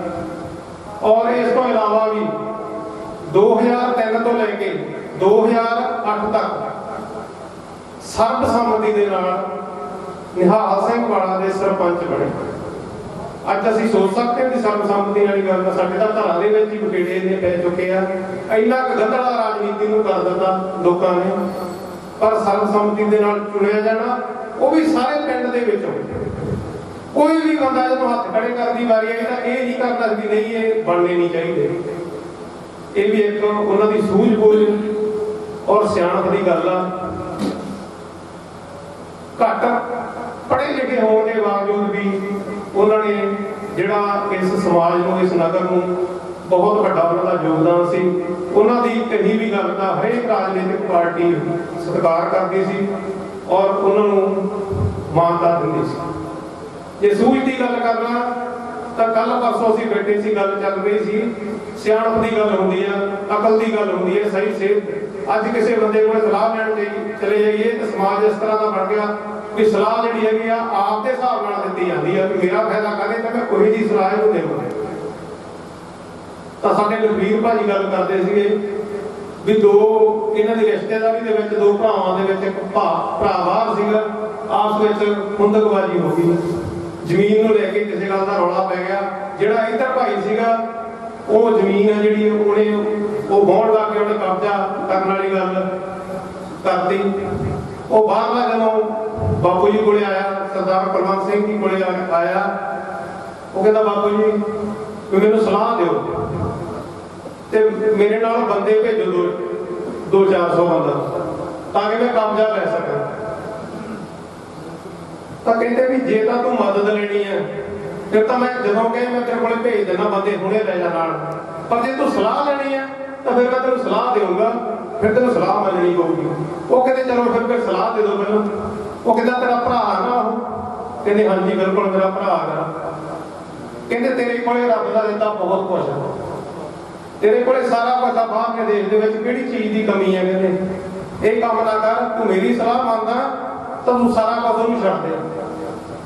ਉਹਨੇ ਚਲੋ ਇਹਨਾਂ ਦੀ ਗੱਲ ਮੰਨੀ ਔਰ ਅੱਜ ਉਹ ਜਿਹੜਾ ਭਰਾ ਇੱਧਰ ਸੀਗਾ ਜਿਹਦੇ ਮਨ 'ਚ ਵੀ ਗੁੱਸੇ ਗਿਲੇ ਸੀ, ਉਹ ਸਾਰਾ ਕੁਝ ਵੰਡ ਬਣਾ ਕੇ ਵਧੀਆ ਵਸਦੇ ਆ, ਉਹ ਇੱਕ ਦੂਜੇ ਨਾਲ ਵਰਤਦੇ ਆ। ਜੋ ਕੁਝ ਮਾਮਲਾ ਪੈਲੀ ਦਾ ਆਉਂਦਾ ਉਹਨਾਂ ਨੂੰ ਮਤਲਬ ਭਰਾਵਾਂ ਦੇ ਵਿੱਚ ਕੋਈ ਫਰਕ ਨਹੀਂ ਪਿਆ। ਕਹਿਣ ਦਾ ਭਾਵ ਹੈ ਅਸਲ ਸਲਾਹ ਔਰ ਸੋਚ ਔਰ ਸਮਝ ਜਿਹੜੀ ਜਿੱਥੋਂ ਆਪਾਂ ਨੂੰ ਉਹਨਾਂ ਦੀ ਦੂਰ ਦ੍ਰਿਸ਼ਟੀ ਦਾ ਪਤਾ ਲੱਗਦਾ। ਸੋ ਉਹਨਾਂ ਦਾ ਜਾਣਾ ਸੱਚਮੁੱਚੀ ਨਗਰ ਦੇ ਲਈ ਘਾਟਾ ਗਾ। ਪਰਿਵਾਰ ਵੱਲੋਂ ਮੈਂ ਹੱਥ ਜੋੜ ਕੇ ਬੇਨਤੀ ਕਰਦਾ ਕਿ ਪਰਿਵਾਰਕ ਮੈਂਬਰ ਜਿਹੜੇ ਸੀਮਿਤ ਬੁਲਾਰੇ ਆ ਉਹ ਰੱਖੇ ਆ। ਮੈਂ ਸਾਰਿਆਂ ਦੇ ਨਾਮ ਬੋਲ ਕੇ ਉਹਨਾਂ ਤੋਂ ਮਾਫੀ ਚਾਹੂੰਗਾ। ਸਭ ਤੋਂ ਪਹਿਲਾਂ ਮੈਂ ਬੇਨਤੀ ਕਰਦਾ ਸਰਦਾਰ ਬਿੱਕਰ ਸਿੰਘ ਜੀ ਨੂੰ, ਜਿਹੜੇ ਉਹਨਾਂ ਦੇ ਦੋਸਤ ਸੀ, ਕਿ ਉਹ ਮਾਈਕ ਤੇ ਆਉਣ ਤੇ ਸਰਦਾਰ ਕੁਲਵੰਤ ਸਿੰਘ ਜੀ ਬਾਰੇ ਜੋ ਸ਼ਰਧਾ ਦੇ ਬੋਲ ਆ ਉਹ ਭੇਂਟ ਕਰਨ ਉਹਨਾਂ ਨੂੰ। ਸਰਦਾਰ ਬਿੱਕਰ ਸਿੰਘ ਅੰਤਮ ਅਰਦਾਸ ਦੇ ਵਿੱਚ ਸ਼ਾਮਲ ਹੋਣ ਵਾਸਤੇ ਜਿਉ ਆਇਆ ਆਖਿਆ ਜਾਂਦਾ। ਸੱਜਣ ਮਿੱਤਰਾਂ, ਕਈ ਸਹਿਬਾਨ ਲੀਡਰ ਵੀ ਬੈਠੇ ਹਨ, ਸਭ ਦੇ ਚਰਨਾਂ 'ਚ ਬੇਨਤੀ ਕਰਦੇ ਕਿ ਸਾਰਿਆਂ ਨੂੰ ਇਹ ਅੱਜ ਮਨਜ਼ੂਰ ਕਰਨੀ ਹੈ ਜੋ ਕਿ ਸਰਦਾਰ ਕੁਲਵੰਤ ਸਿੰਘ ਬਾਰੇ ਸੋਚ ਸੀ। ਸਰਦਾਰ ਕੁਲਵੰਤ ਸਿੰਘ ਜੀ, ਮੈਂ ਉਹਦੀ ਜੀਵਨੀ ਬਾਰੇ ਬੋਲਣਾ, ਕੋਈ ਇਹ ਨਹੀਂ ਗੱਲ ਕਰਨੀ ਮੈਂ ਸਿਆਸਤ ਵਾਲੀ ਉਹਦੇ ਵਾਸਤੇ ਮੈਂ ਕੋਈ ਗੱਲ ਨਹੀਂ ਕਰਦਾ। ਉਹਦੀ ਜੀਵਨੀ ਇਹੋ ਜਿਹੀ ਸੀ, ਰਹਿਣਾ ਬਹਿਣਾ ਬੜਾ ਸਧਾਰਨ ਰੂਪ ਦੇ ਵਿੱਚ ਰਹਿੰਦਾ ਸੀ। ਬਾਦਸ਼ਾਹ ਸੀ, ਨਿਹਾਲ ਸਿੰਘ ਵਾਲੇ ਦਾ ਸਾਡੇ ਰਹਿਣ ਵਾਲਾ ਬਾਦਸ਼ਾਹ ਸੀ ਉਹ। ਕਿਉਂਕਿ ਸਭ ਤੋਂ ਪਹਿਲਾਂ ਤਾਂ ਉਹਨੇ ਆਪਣੇ ਪਰਿਵਾਰ ਦਾ ਡਾਕਟਰ ਅੰਬੇਦਕਰ ਦੀ ਤਰ੍ਹਾਂ ਸੰਵਿਧਾਨ ਤਿਆਰ ਕੀਤਾ। ਜਿਵੇਂ ਇੱਕ ਭਾਈ ਪਹਿਲਾਂ ਹੀ, 4 ਭਾਈ ਸਨ, ਇੱਕ ਗੱਡ ਸੀ, 3 ਇਕੱਠੇ ਸੀ। ਇਕੱਠਿਆਂ ਦੀ ਜੋ ਵੀ ਗੱਲਬਾਤ ਹੁੰਦੀ ਸੀ ਕੁਲਵੰਤ ਸਿੰਘ ਸਰਦਾਰ ਜੀ ਦੇ ਰਾਹੀਂ ਹੁੰਦੀ ਸੀ। ਕੋਈ ਵੀ ਕੰਮ ਕਰਨਾ। ਦੂਸਰੀ ਗੱਲ ਕਿ ਸਾਲ ਭਰ ਦਾ ਜਿਹੜਾ ਨਗਰ ਦੇ ਵਿੱਚ ਦਾਨ ਕਰਨਾ ਨਾ, ਇਹ ਸਾਲ ਭਰ ਦਾ ਵੱਖਰਾ ਰੱਖਦੇ ਸੀ ਤਿੰਨੇ ਭਰਾ। ਭਰੋਸਾ ਇੰਨਾ ਸੀ ਦੂਸਰੇ ਭਾਈਆਂ ਨੂੰ, ਸੁਖਦੇਵ ਸਿੰਘ ਉਹਨਾਂ ਨੂੰ, ਇਹਨਾਂ ਤੇ ਉਹ ਸਾਲ ਭਰ ਦਾ ਜਿਹੜਾ ਦਾਨ ਕਰਨਾ ਸੀ ਉਹ ਇੱਕ ਅਲੱਗ ਕਮਰੇ ਦੇ ਵਿੱਚ ਰੱਖਿਆ ਜਾਂਦਾ ਸੀ। ਕੋਈ ਵੀ ਆਉਂਦਾ ਸੀ, ਕਿਸੇ ਨੂੰ ਮੋੜਿਆ ਨਹੀਂ ਸੀ ਜਾਂਦਾ। ਜਿੰਨਾ ਵਿੱਤ ਸੀ, ਵਿੱਤ ਦੇ ਮੁਤਾਬਕ ਹਰੇਕ ਨੂੰ ਉਹ ਦਾਨ ਦਿੱਤਾ ਜਾਂਦਾ ਸੀ। ਖਾਸ ਕਰਕੇ ਮੇਰੇ ਨਿਹਾਲ ਸਿੰਘ ਵਾਲਾ ਦੇ ਪਿੰਡ ਦੇ ਗਰੀਬ ਪਬਲਿਕ ਤੇ ਬਹੁਤ ਜ਼ਿਆਦਾ ਅਸਰ ਪੈ ਗਿਆ ਉਹਨਾਂ ਨੂੰ ਸਰੀਰ ਤਿਆਗਣ ਦੇ ਨਾਲ। ਕਿਉਂ? ਕੋਈ ਆਪਦੀ ਤਰੁੱਟੀ ਲੈ ਕੇ ਆਉਂਦਾ ਸੀ, ਮਜਬੂਰੀ ਲੈ ਕੇ ਆਉਂਦਾ ਸੀ, ਕਦੇ ਖਾਲੀ ਨਹੀਂ ਸੀ ਮੋੜਿਆ ਸੀ। ਸਰਪੰਚ ਸਾਹਿਬ ਨੇ ਐਡੀ ਨਿਮਰਤਾ ਦੇ ਨਾਲ ਗੱਲ ਕਰਕੇ ਉਸ ਬੰਦੇ ਦੀ ਝੋਲੀ ਦੇ ਵਿੱਚ ਜੋ ਸ਼ਰਧਾ ਹੁੰਦੀ ਸੀ ਪਾ ਕੇ ਉਸ ਨੂੰ ਵਾਪਸ ਕਰਦਾ ਸੀ। ਦੂਸਰਾ, ਸਰਪੰਚ ਬਣਿਆ ਸਾਡੇ ਨਗਰ ਦੀ ਸੰਮਤੀ ਦੇ ਨਾਲ ਚੁਣੇ ਗਏ ਖੇਤ ਬੈਠੇ। ਬੜੀ ਨਿਆਮਤ ਹੈ ਸਾਡੇ ਪਿੰਡ ਵਾਸਤੇ ਵੀ, ਜਿਨ੍ਹਾਂ ਨੇ ਬੜੀ ਸੋਚ ਐਡੀ ਵਧੀਆ ਬਣਾ ਕੇ ਇਸ ਨੂੰ ਚੁਣਿਆ ਸੀ। ਤੇ ਬਹੁਤ ਜਿੰਨੇ ਵੀ ਕੰਮ ਕੀਤੇ ਇਸ ਸੋਚ ਦੇ ਨਾਲ ਉਸ ਨੂੰ ਚੁਣਿਆ ਕਰਕੇ ਉਹਨੇ ਕੋਈ ਪਾਰਟੀ ਪੱਖ ਦੀ ਗੱਲ ਨਹੀਂ ਕੀਤੀ ਨਗਰ ਦੇ ਵਿੱਚ। ਜਿਹੜਾ ਵੀ ਕੋਈ ਆ ਗਿਆ ਹਰੇਕ ਇਨਸਾਨ ਦੀ ਗੱਲ ਉਸਨੇ ਸੁਣੀ ਆ। ਦੂਸਰੀ ਗੱਲ, ਬੜੀ ਇਦੋਂ ਪਹਿਲਾਂ ਜਿਹੜੀ ਬਰੇਪਾ ਪੈਨਸ਼ਨ ਸੀ ਉਹ ਸਰਪੰਚ ਸਾਹਿਬ ਵੰਡਦੇ ਹੁੰਦੇ ਸੀ। ਹੁਣ ਤਾਂ ਬੈਂਕਾਂ ਦੇ ਰਾਹੀਂ ਹੋ ਗਈ। ਸਰਪੰਚ ਸਾਹਿਬ ਵੰਡਦੇ ਹੁੰਦੇ ਸੀ ਤੇ ਜਦੋਂ ਬਰੇਪਾ ਪੈਨਸ਼ਨ ਗਰੀਬ ਪਬਲਿਕ ਦੀ ਆਉਣੀ ਤੇ ਇਹਨਾਂ ਨੇ ਵੰਡਣੀ। 20-25 ਮੰਜੇ ਚੰਗੇ ਵਧੀਆ ਵਿਹੜੇ ਦੇ ਵਿੱਚ ਡਾਉਣੇ, ਚਾਹ ਦੀ ਥਰਮੋਸ਼ ਵਧੀਆ ਬਣਾ ਕੇ ਰੱਖਣੀ, ਗਲਾਸ ਰੱਖ ਦੇਣੇ ਤੇ ਪੈਨਸ਼ਨ ਵੰਡਣੀ ਇਹਨਾਂ ਨੇ ਪਬਲਿਕ ਵਾਸਤੇ। ਇੰਨਾ ਪ੍ਰਬੰਧ ਕਰਕੇ ਪਾਣੀ ਰੱਖਣਾ, ਕਿਸੇ ਨੂੰ ਪਾਣੀ ਦੀ ਜ਼ਰੂਰਤ ਆ ਪਾਣੀ ਪੀ ਲੇ, ਕਿਸੇ ਨੂੰ ਚਾਹ ਦੀ ਜ਼ਰੂਰਤ ਆ ਚਾਹ ਪੀ ਲੇ। इस ढंग के नाल वो गरीब पब्लिक को पेंशन वंडते हुंदे सी। मेरे शहर के शाहूकार आए, एक शेड बनाना सी, शेड वास्ते इन्हां दे कोले उन्होंने फरियाद की, कुलवंत सिंह जी एक शेड बनाना मंडी दे विच। आंदा जी बड़ी खुशी की गल है, बनाओ, बहुत खुशी की गल है, बनाओ। ते आंदा जी 1 मिनट मैं आ गया, मैनू अंदर जाया मुंडो। अंदर गए, 7,000 रुपया जेब पा के लिया के उन्होंने मूहरे रखता, लो जी बड़ी वो शेड का काम शुरू करो। वो शाहूकार हैरानगी मन गए भी आए तो इन्होंने कोई राय लैन सी, इन्होंने तो पहले ही न्यू बनती शेड की, शेड की पहले ही न्यू बनती। इस करके उन्होंने जिन्नी भी सोच सी, जहां साडे नगर की कोई पिंड की साडी संस्था वास्ते काम असी नगर ने शुरू करना सी, तो सब तो पहला सरदार कुलवंत सिंह जी तो शुरुआत होती सी गराही की। इन्हां तो पहला सब तो इस घर तो शुरू होती सी गराही। दूसरी गल उन्हां दा पहरावा, जिवें बादशाही उम्र दे विच सी, जिहड़ा उन्हां दा पहरावा सी बड़ा नॉर्मल रूप दा सी।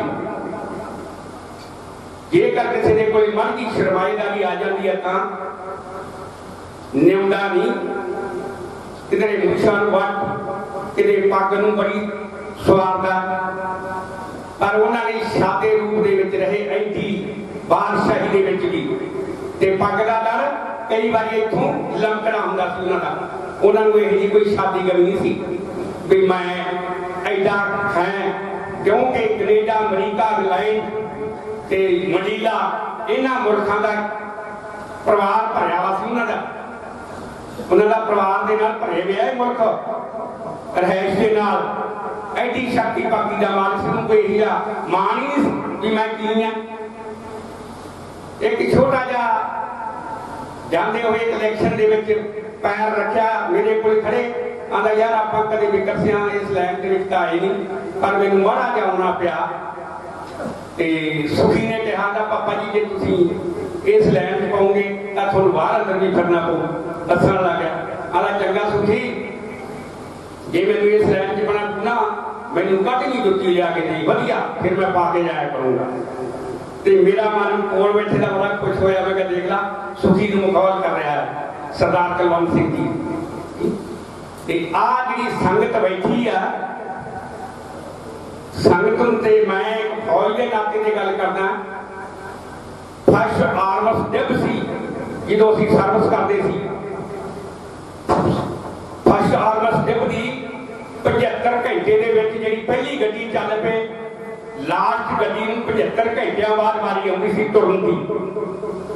ते वही गल अज मैं इस घर दे विच देखदा कि ज्यों सुबह तो निमस्कार करन लगे गुरु घर दे विच दरबार साहब नूं संगत लास्ट टाइम तक लड़ी नहीं टुटेगी।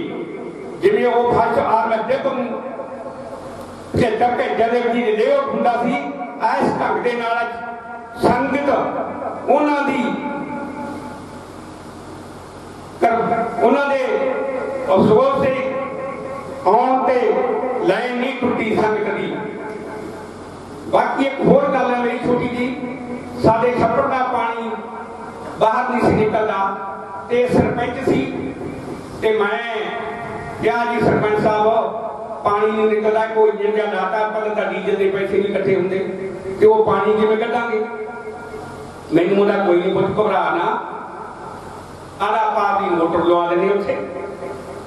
मैं कहा जी फिर तो पूछने की है, इतों घरों मोटर चकाई, एक नवे पैसे का उत्थे खर्च नहीं आउण दिता। जो भी वो मोटर ते खर्चा आया सरदार कुलवंत सिंह ने आपके घरों कीता, ते अज भी वो मोटर चल रही है, अज भी वो मोटर चल रही है। इस छप्पड़ भी उधर भी एक वाटर वर्क्स भी ਵਾਟਰ ਬਾਕਸ ਹੈ ਜਿਹੜਾ ਸਾਡੇ ਪਿੰਡ ਦਾ, ਉਹਦੀ ਮੋਟਰ ਦੀ ਸਰਦਾਰ ਕੁਲਵੰਤ ਸਿੰਘ ਦੀ ਆਪਦੇ ਹੱਥਾਂ ਦੀ ਘਰ ਦੀ ਕਮਾਈ ਤੋਂ ਚੱਲ ਰਹੀ ਆ। ਜਦੋਂ ਇਹ ਜੇ ਲਾਇਕ ਬੰਦੇ ਕਰਮਾਂ ਨਾਲ ਆਉਂਦੇ ਦੁਨੀਆ ਤੇ, ਸਾਤ ਮਹਾਪੁਰਸ਼ ਰੂਪ ਸੀ ਉਹ। ਸਾਡੇ ਨਾਲ ਸਹਿਯੋਗ ਦਿੱਤਾ ਬਾਬਾ ਜੀਵਨ ਸਿੰਘ ਗੁਰਦੁਆਰਾ ਦਾ। ਬਹੁਤ ਸਭ ਤੋਂ ਪਹਿਲਾਂ ਇਹਨਾਂ ਨੇ ਮਹੂਰਤ ਕਮਰੇ ਦੀ ਕੀਤੀ, ਜਿਹੜਾ ਪਾ ਕੇ ਦਿੱਤਾ ਮਲੇਰ ਰੋਡ ਤੇ। ਕਈ ਸੈਦੋ ਹੋਇਆ ਗਾਜੀਆਂ ਦੀਨਾ, ਇਹ ਪਿੰਡ ਆਉਂਦੇ ਆ, ਦੇਖਦੇ ਵੀ ਆ। ਸਭ ਤੋਂ ਪਹਿਲਾਂ ਇਸ ਪਰਿਵਾਰ ਦੀ ਸਰਦਾਰ ਕੁਲਵੰਤ ਸਿੰਘ ਦੇ ਤਾਇਆ ਜੀ ਪੂਰਨ ਸਿੰਘ ਜੋ ਮਨੀਲਾ ਦੇ ਵਿੱਚ ਰਹਿੰਦੇ ਹਨ, ਉਹਨਾਂ ਦੇ ਯਾਦ ਵਿੱਚ ਗੁਰੂ ਘਰ ਦਾ ਕਮਰਾ ਸਭ ਤੋਂ ਪਹਿਲਾਂ ਇਹਨਾਂ ਨੇ ਮਹੂਰਤ ਕੀਤੀ। ਦੂਸਰੀ ਗੱਲ, ਜੋ ਸਾਡੇ ਨਗਰ ਦੀ ਧਰਮਸ਼ਾਲਾ ਹੈ ਸੀ, ਪਹਿਲਾਂ ਉਸੇ ਦੇ ਉੱਪਰ ਇੱਕ ਚੁਬਾਰਾ ਪਾ ਕੇ ਗੁਰਦੁਆਰਾ ਬਣਾਇਆ ਵਾ ਸੀ। ਉਹ ਸਰਦਾਰ ਪੂਰਨ ਸਿੰਘ ਨੇ ਉਸ ਸਮੇਂ ਤੇ, ਉਸ ਟਾਈਮ ਤੇ ਪਬਲਿਕ ਦੇ ਕੋਲੇ ਪੈਸੇ ਦੀ ਬਹੁਤ ਘਾਟ ਹੁੰਦੀ ਸੀ ਤੇ ਉਹ ਮਨੀਲਾ ਚ ਰਹਿੰਦੇ ਸੀ ਬਜ਼ੁਰਗ ਸਰਦਾਰ ਪੂਰਨ ਸਿੰਘ। ਉਹਨਾਂ ਨੇ ਮਨੀਲਾ ਤੋਂ ਪੈਸੇ ਭੇਜੇ। ਸਭ ਤੋਂ ਪਹਿਲਾਂ ਜਿਹੜੀ ਇਹ ਧਰਮਸ਼ਾਲਾ ਦੀ ਨਿਉ ਰੱਖੀ ਗਈ ਤਾਂ ਸਰਦਾਰ ਪੂਰਨ ਸਿੰਘ ਨੇ ਰਖਾਈ ਸੀ। ਗੁਰਦੁਆਰਾ ਪਿੰਡ ਵਾਲਾ ਬਣਿਆ ਤਾਂ ਸਰਦਾਰ ਕੁਲਵੰਤ ਸਿੰਘ ਨੇ ਆਪਦੇ ਪਿਤਾ ਜੀ ਸਰਦਾਰ ਕਰਤਾਰ ਸਿੰਘ ਤੇ ਸਰਦਾਰ ਪੂਰਨ ਸਿੰਘ ਜੀ ਦੀ ਇਜਾਜ਼ਤ ਵਿੱਚ 4 ਲੱਖ ਰੁਪਇਆ ਇਹਨਾਂ ਦੇ ਨਾਂ ਤੇ ਗੁਰੂ ਘਰ ਦੇ ਵਿੱਚ ਸੇਵਾ ਦਿੱਤੀ ਦੋਨਾਂ ਭਰਾਵਾਂ ਦੀ। ਦੂਸਰੀ ਜਿਹੜੀ ਵੈਸੇ ਜਿਹੜਾ ਗੁਰੂ ਘਰ ਦਾ ਕਾਰੋਬਾਰ ਚੱਲਿਆ, ਜਗ੍ਹਾ ਲਈ ਗੁਰੂ ਘਰ ਦੀ, ਉਹਦੇ ਵਿੱਚ ਵੀ ਸਰਦਾਰ ਕੁਲਵੰਤ ਸਿੰਘ ਜੀ ਦਾ ਸਭ ਤੋਂ ਵੱਡਾ ਰੋਲ ਹੈ। ਜਗ੍ਹਾ ਜਿਹੜੀ ਗੁਰੂ ਘਰ ਦੀ ਦੁਆਰਾ ਲੈ ਕੇ ਖੁੱਲ੍ਹਾ ਬਣਾਇਆ ਗਿਆ, ਉਹਦੇ ਵਿੱਚ ਵੀ ਇਹਨਾਂ ਦਾ ਵੱਡਾ ਰੋਲ ਹੈ। ਤੇ ਬਾਕੀ ਮੈਂ ਤਾਂ ਆਪਦੇ ਵੱਲ ਦੇਖਣਾ, ਮੈਨੂੰ ਉਹਨਾਂ ਨੇ 12 ਸਾਲ ਸਕੂਲ ਦੀ ਚੌਕੀਦਾਰਾ ਕਰਾਇਆ ਤੇ ਸਕੂਲ ਦੀ ਜਿਹੜੀ ਬਿਲਡਿੰਗ ਬਣੀ ਆ ਉਹਦੇ ਵਿੱਚ ਵੀ ਸਭ ਤੋਂ ਵੱਡਾ ਯੋਗ ਹੈ ਇਹਨਾਂ ਨੂੰ। ਅੱਜ ਮੈਂ ਕੋਈ ਵਡਿਆਈ ਨਹੀਂ ਕਰਦਾ ਉਹਦੀ, ਸਾਰੇ ਮੇਰੇ ਸ਼ਹਿਰ ਦੇ ਸ਼ਾਹੂਕਾਰਾਂ ਨੂੰ, ਮੇਰੇ ਪਿੰਡ ਨੂੰ ਪਤਾ ਵੀ ਕਿੰਨੀ ਕੁ ਸਕੂਲ ਦੀ ਮਾਰਕ ਦੇ ਵਿੱਚ ਕਿਸ ਪ੍ਰਕਾਰ ਬਣਾਈ ਗਈ ਆ। ਸਰਦਾਰ ਨਛੱਤਰ ਸਿੰਘ ਜੀ ਪ੍ਰਧਾਨ ਸੀ ਇਹਨਾਂ ਦੇ ਵੱਡੇ ਭਾਈ ਸਕੂਲ ਦੇ। ਇਸ ਕਰਕੇ ਇੰਨੀਆਂ ਕੁ ਗੱਲਾਂ ਕਰਦਾ ਮੈਂ। ਸਾਧ ਸੰਗਤ ਤੋਂ ਮਾਫੀ ਮੰਗਦਾ, ਮਾਫ ਕਰਨਾ ਜੇ ਗਲਤ ਬੋਲਿਆ ਗਿਆ ਹੋਵੇ ਤਾਂ ਮੈਂ ਇਸ ਗੱਲ ਦੀ ਆਪ ਜੀ ਤੋਂ ਮਾਫੀ ਮੰਗਦਾ। ਵਾਹਿਗੁਰੂ ਜੀ ਕਾ ਖਾਲਸਾ, ਵਾਹਿਗੁਰੂ ਜੀ ਕੀ ਫਤਿਹ। ਸਾਡੇ ਦਰਮਿਆਨ ਹਾਜ਼ਰੀ ਲਵਾ ਕੇ ਗਏ ਨੇ ਸਰਦਾਰ ਜਗਦੀਪ ਸਿੰਘ ਜੀ ਗੱਡਾ, ਪ੍ਰਧਾਨ ਯੂਥ ਅਕਾਲੀ ਦਲ, ਸਰਦਾਰ ਅਜੀਤ ਸਿੰਘ ਜੀ ਸ਼ਾਂਤ ਸਾਬਕਾ MLA, ਉਹ ਸਾਡੇ ਦਰਮਿਆਨ ਹੈ। ਉਹਨਾਂ ਤੋਂ ਵੀ ਮਾਫੀ ਚਾਹੁੰਦੇ ਹਾਂ ਕਿ ਅਸੀਂ ਉਹਨਾਂ ਨੂੰ ਟਾਈਮ ਨਹੀਂ ਦੇ ਸਕੇ। ਇੰਦਰਜੀਤ ਗਰਗ ਜੌਲੀ ਸਾਬਕਾ ਪ੍ਰਧਾਨ ਨਗਰ ਪੰਚਾਇਤ, ਉਹ ਵੀ ਹਾਜ਼ਰੀ ਲਵਾ ਕੇ ਗਏ ਆ। ਸਰਦਾਰ ਹਰੀ ਸਿੰਘ ਖਾਈ ਪ੍ਰਧਾਨ ਜਾਟ ਮਹਾਸਭਾ, ਪ੍ਰਧਾਨ ਰੂਪਲਾਲ ਜੀ ਮਿੱਤਲ, MLA ਸਰਦਾਰ ਮਨਜੀਤ ਸਿੰਘ ਜੀ, ਸਰਦਾਰ ਸੁਖਦੇਵ ਸਿੰਘ ਜੀ ਨੰਬਰਦਾਰ ਨਿਹਾਲ ਸਿੰਘ ਵਾਲਾ, ਸਰਦਾਰ ਜਗਦੀਪ ਸਿੰਘ ਜੀ ਦੀਸ਼ਾ ਸਰਪੰਚ ਰੋਡੇ, ਸਰਦਾਰ ਕੁਲਦੀਪ ਸਿੰਘ ਜੀ ਭੱਟੀ, ਸਰਦਾਰ ਧਰਮਪਾਲ ਸਿੰਘ ਜੀ ਡੀਪੀ ਨਿਹਾਲ ਸਿੰਘ ਵਾਲਾ, ਅਖਤਪੁਰਾ ਸਾਹਿਬ ਦੇ ਮੈਨੇਜਰ ਸਾਹਿਬ, ਸਰਦਾਰ ਭੋਲਾ ਸਿੰਘ ਜੀ ਸਰਪੰਚ ਰਾਮੂਵਾਲਾ, ਸਰਦਾਰ ਹਰਜੀਤ ਸਿੰਘ ਜੀ ਪੰਚ ਰਾਮੂਵਾਲਾ, ਸਰਦਾਰ ਸੁਖਮੰਦਰ ਸਿੰਘ ਜੀ ਪੰਚ, ਸਰਦਾਰ ਗੁਰਪ੍ਰੀਤ ਸਿੰਘ ਜੀ ਆੜਤੀਆ ਰਾਮੂਵਾਲਾ, ਸਰਦਾਰ ਇੰਦਰਜੀਤ ਸਿੰਘ ਜੱਗਾ ਕੋਟੀਪੁਰਾ, ਸਰਦਾਰ ਪ੍ਰਗਟ ਸਿੰਘ ਫੈਡਰੇਸ਼ਨ ਪ੍ਰਧਾਨ ਕੋਟੀਪੁਰਾ, ਸਰਦਾਰ ਗੁਰਵਿੰਦਰ ਸਿੰਘ ਦੌਲਤਪੁਰਾ ਚੇਅਰਮੈਨ ਬਲਾਕ ਸੰਮਤੀ, ਸਰਦਾਰ ਪ੍ਰੀਤਮ ਸਿੰਘ ਜੀ ਕੁੱਸਾ ਸਰਪੰਚ, ਕਾਮਰੇਡ ਮੰਗਤ ਰਾਏ ਜੀ। ਸੋ ਸਾਰਿਆਂ ਨੂੰ ਹੱਥ ਜੋੜ ਕੇ ਮੈਂ ਮਾਫੀ ਚਾਹੁੰਦਾ। ਇੱਕ ਐਲਾਨ ਆ ਜਿਹੜਾ ਉਹਨਾਂ ਦੇ ਬੇਟੇ ਸਰਦਾਰ ਰਣਜੀਤ ਸਿੰਘ ਜੀ ਵੱਲੋਂ ਇੱਕ ਟਰਸਟ ਆ ਜਿਹੜਾ ਉਹਨਾਂ ਨੇ ਬਣਾਇਆ, ਉਹ ਮਹੇਸ਼ਿੰਦਰ ਸਿੰਘ ਜੀ ਦੇ ਬੋਲਣ ਤੋਂ ਬਾਅਦ ਤੁਹਾਡੇ ਨਾਲ ਸਾਂਝੇ ਕਰਨਗੇ ਉਹਦੇ ਬਾਰੇ। ਤਾਂ ਹੁਣ ਮੈਂ ਬੇਨਤੀ ਕਰਦਾ ਸਾਬਕਾ MLA ਸਰਦਾਰ ਮਹੇਸ਼ਿੰਦਰ ਸਿੰਘ ਜੀ ਨੂੰ ਕਿ ਉਹ ਮਾਈਕ ਤੇ ਆਉਣ ਤੇ ਸਰਦਾਰ ਕੁਲਵੰਤ ਸਿੰਘ ਜੀ ਨੂੰ ਸ਼ਬਦਾਂ ਦੇ ਫੁੱਲ ਭੇਟ ਕਰਨ। पावन ताबियत विराजमान गुरु प्यारी गुरु सवारी साध संगत जी, आओ फतेह की सांझ करिए। वाहेगुरु जी का खालसा, वाहेगुरु जी की फतेह। मैं तो पहला गुरु साहब ने, वजीर साहब ने, स्टेट सेक्रेटरी साहब ने और साढ़े नगर के साथ बिकर सिंह होना ने, मेरे सत्कारयोग चाचा जी सरदार कुलवंत सिंह जी धालीवाल साहब, सरपंच साहब, उन्होंने मुतालिक उन्होंने जिंदगी किहो जी सी, वो दरवेश सी, नेक नीति वाले सी, निमरता नाल लोकां नाल विचरण वाले सी, समाज सेवी सी, दरवेश सुभाव दे सी। ये सारिया गल्लां तुरंत नाल करके गए ने। मैं उन्होंने तारीफ करता है। कोई इन्होंने गल्लां दे धार्मिक सन, इन्होंने गल्लां दे हकदार सन जो सारे बुलारियां ने उन्होंने संबंध किए।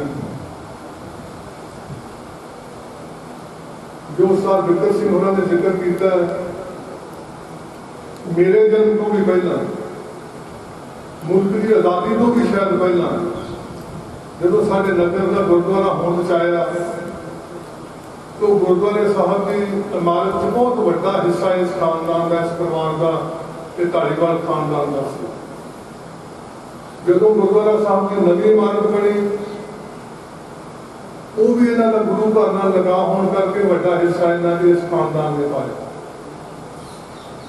जिस गुरुद्वारे की सेवा भाई बिकर सिंह होना को है मदेरके रोड से, वो भी बड़ा हिस्सा के बड़ी हिम्मत के हौसला सत्कारयोग सर कुलवंत सिंह होना के कहण के वो भी होना चाहिए।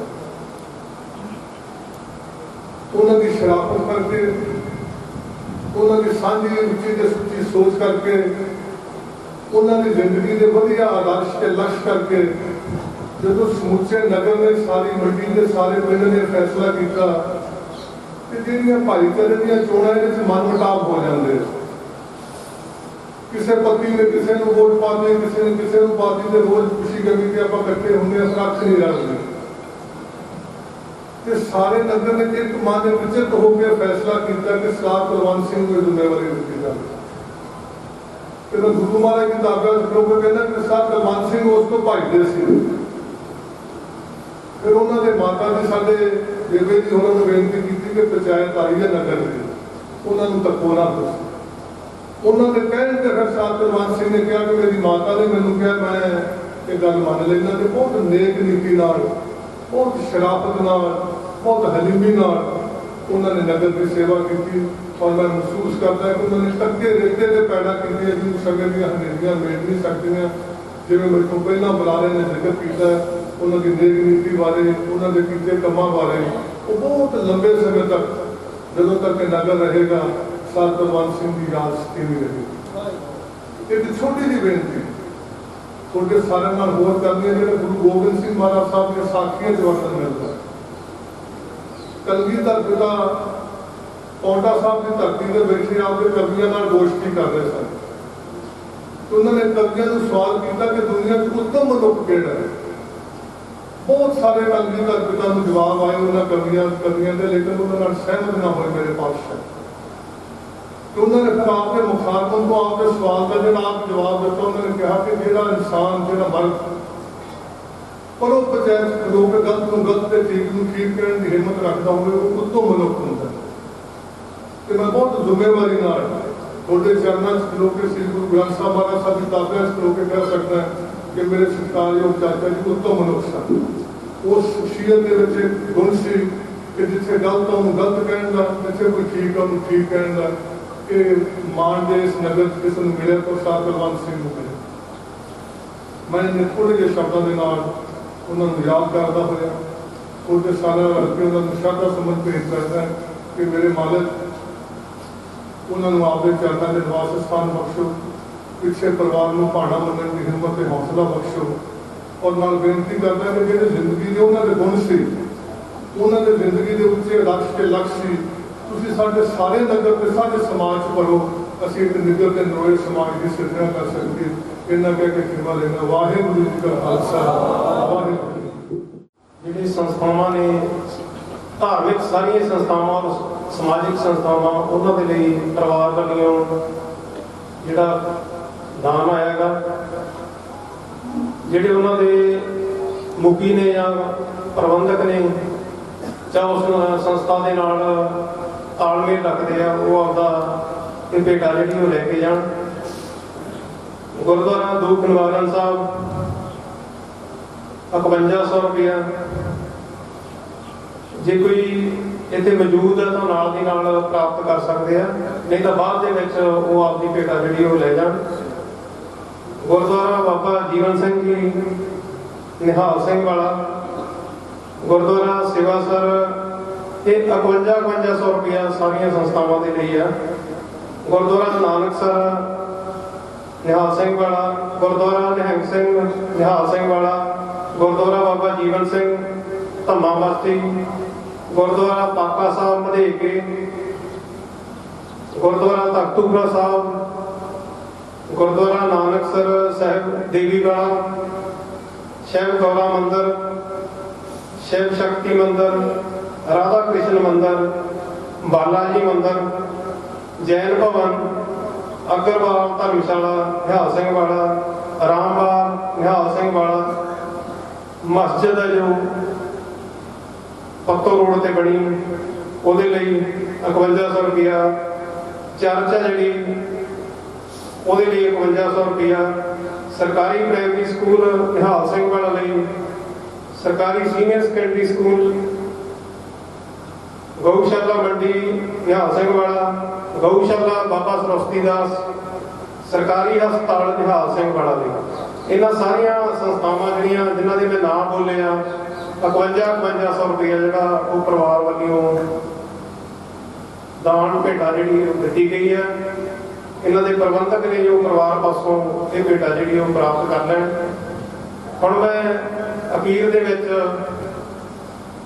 ਬੇਨਤੀ ਕਰੂੰਗਾ ਸਰਦਾਰ ਰਣਜੀਤ ਸਿੰਘ ਜੀ ਨੂੰ, ਜੋ ਸਰਪੰਚ ਸਾਹਿਬ ਜੀ ਦੇ ਛੋਟੇ ਬੇਟੇ ਨੇ। ਜਦੋਂ ਮੈਂ ਕੱਲ ਬੋਲਣਾ ਸੀਗਾ, ਉਹਦੀ ਤਿਆਰੀ ਦੇ ਸੰਬੰਧ ਦੇ ਵਿੱਚ ਇਹਨਾਂ ਨਾਲ ਆ ਕੇ ਗੱਲ ਕੀਤੀ। ਮੈਂ ਇਹ ਗੱਲ ਤਾਂ ਇੱਥੇ ਕਰਨੀ ਚਾਹੂੰਗਾ ਕਿਉਂਕਿ ਜਿਸ ਤਰ੍ਹਾਂ ਦੀ ਕਿਰਤ ਸਰਦਾਰ ਕੁਲਵੰਤ ਸਿੰਘ ਜੀ ਪਾ ਕੇ ਗਏ ਆ, ਇਹਨਾਂ ਬੱਚਿਆਂ ਦੇ ਵਿੱਚ ਵੀ ਉਸੇ ਤਰ੍ਹਾਂ ਦੀ ਜਿਹੜੀ ਰੀਤ ਆ ਉਹ ਅੱਗੇ ਵਧ ਰਹੀ ਆ। ਮੈਂ ਕਿਹਾ ਵੀ ਮੈਨੂੰ ਤੁਹਾਡੇ ਭੈਣਾਂ ਭਰਾਵਾਂ ਦੇ ਨਾਮ ਲਿਖਾ ਦਿਓ। ਕਹਿੰਦੇ ਲਿਖ ਲਓ ਜੀ। ਮੈਂ ਕਿਹਾ ਵੀ ਕਿੰਨੇ ਭੈਣ ਕਰਾਂਗੇ? ਕਹਿੰਦੇ 12 ਨੇ। ਮੈਂ ਕਿਹਾ ਜੀ ਮੈਨੂੰ ਤਾਂ ਪਤਾ ਲੱਗਿਆ ਸੀ ਵੀ ਤੁਸੀਂ 3 ਭਰਾ ਹੀ ਆ।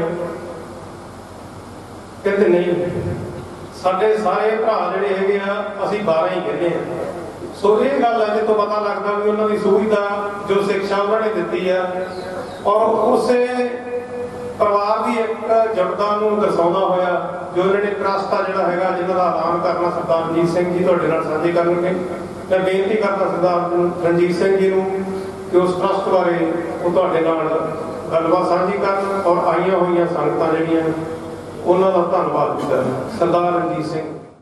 ਵਾਹਿਗੁਰੂ ਵਾਹਿਗੁਰੂ ਵਾਹਿਗੁਰੂ ਵਾਹਿਗੁਰੂ ਸਾਹਿਬ ਜੀ। ਧੰਨ ਧੰਨ ਸ਼੍ਰੀ ਗੁਰੂ ਗ੍ਰੰਥ ਸਾਹਿਬ ਜੀ ਦੀ ਪਾਵਨ ਪਵਿੱਤਰ ਹਜ਼ੂਰੀ ਵਿੱਚ ਸੱਜ ਬੈਠੇ ਗੁਰੂ ਜੀ ਦੀ ਪਿਆਰੀ ਸਾਧ ਸੰਗਤ ਜੀ, ਆਓ ਸਾਰਿਆਂ ਨੇ ਫਤਿਹ ਦਾ ਜਵਾਬ ਫਤਿਹ ਵਿੱਚ ਦੇ ਕੇ ਰਸਮ ਨੂੰ ਪਵਿੱਤਰ ਕਰਨਾ। ਕੋਈ ਵੀ ਰਸਨਾ ਵਾਂਝੀ ਨਾ ਰਵੇ। ਸਾਰੇ ਗੱਜ ਕੇ ਬੋਲੋ ਜੀ, ਵਾਹਿਗੁਰੂ ਜੀ ਕਾ ਖਾਲਸਾ, ਵਾਹਿਗੁਰੂ ਜੀ ਕੀ ਫਤਿਹ। ਸਾਧ ਸੰਗਤ ਜੀ, ਮਾਫ ਕਰਨਾ, ਕਈ ਵਾਰੀ ਜਦੋਂ ਇੰਡੀਆ ਚਾਹੀਦਾ, ਪੰਜਾਬ ਚਾਹੀਦਾ ਤਾਂ ਬੇਨਤੀ ਸਾਨੂੰ ਦੁਆਰਾ ਕਰਨੀ ਪੈਂਦੀ ਹੈ ਕਿ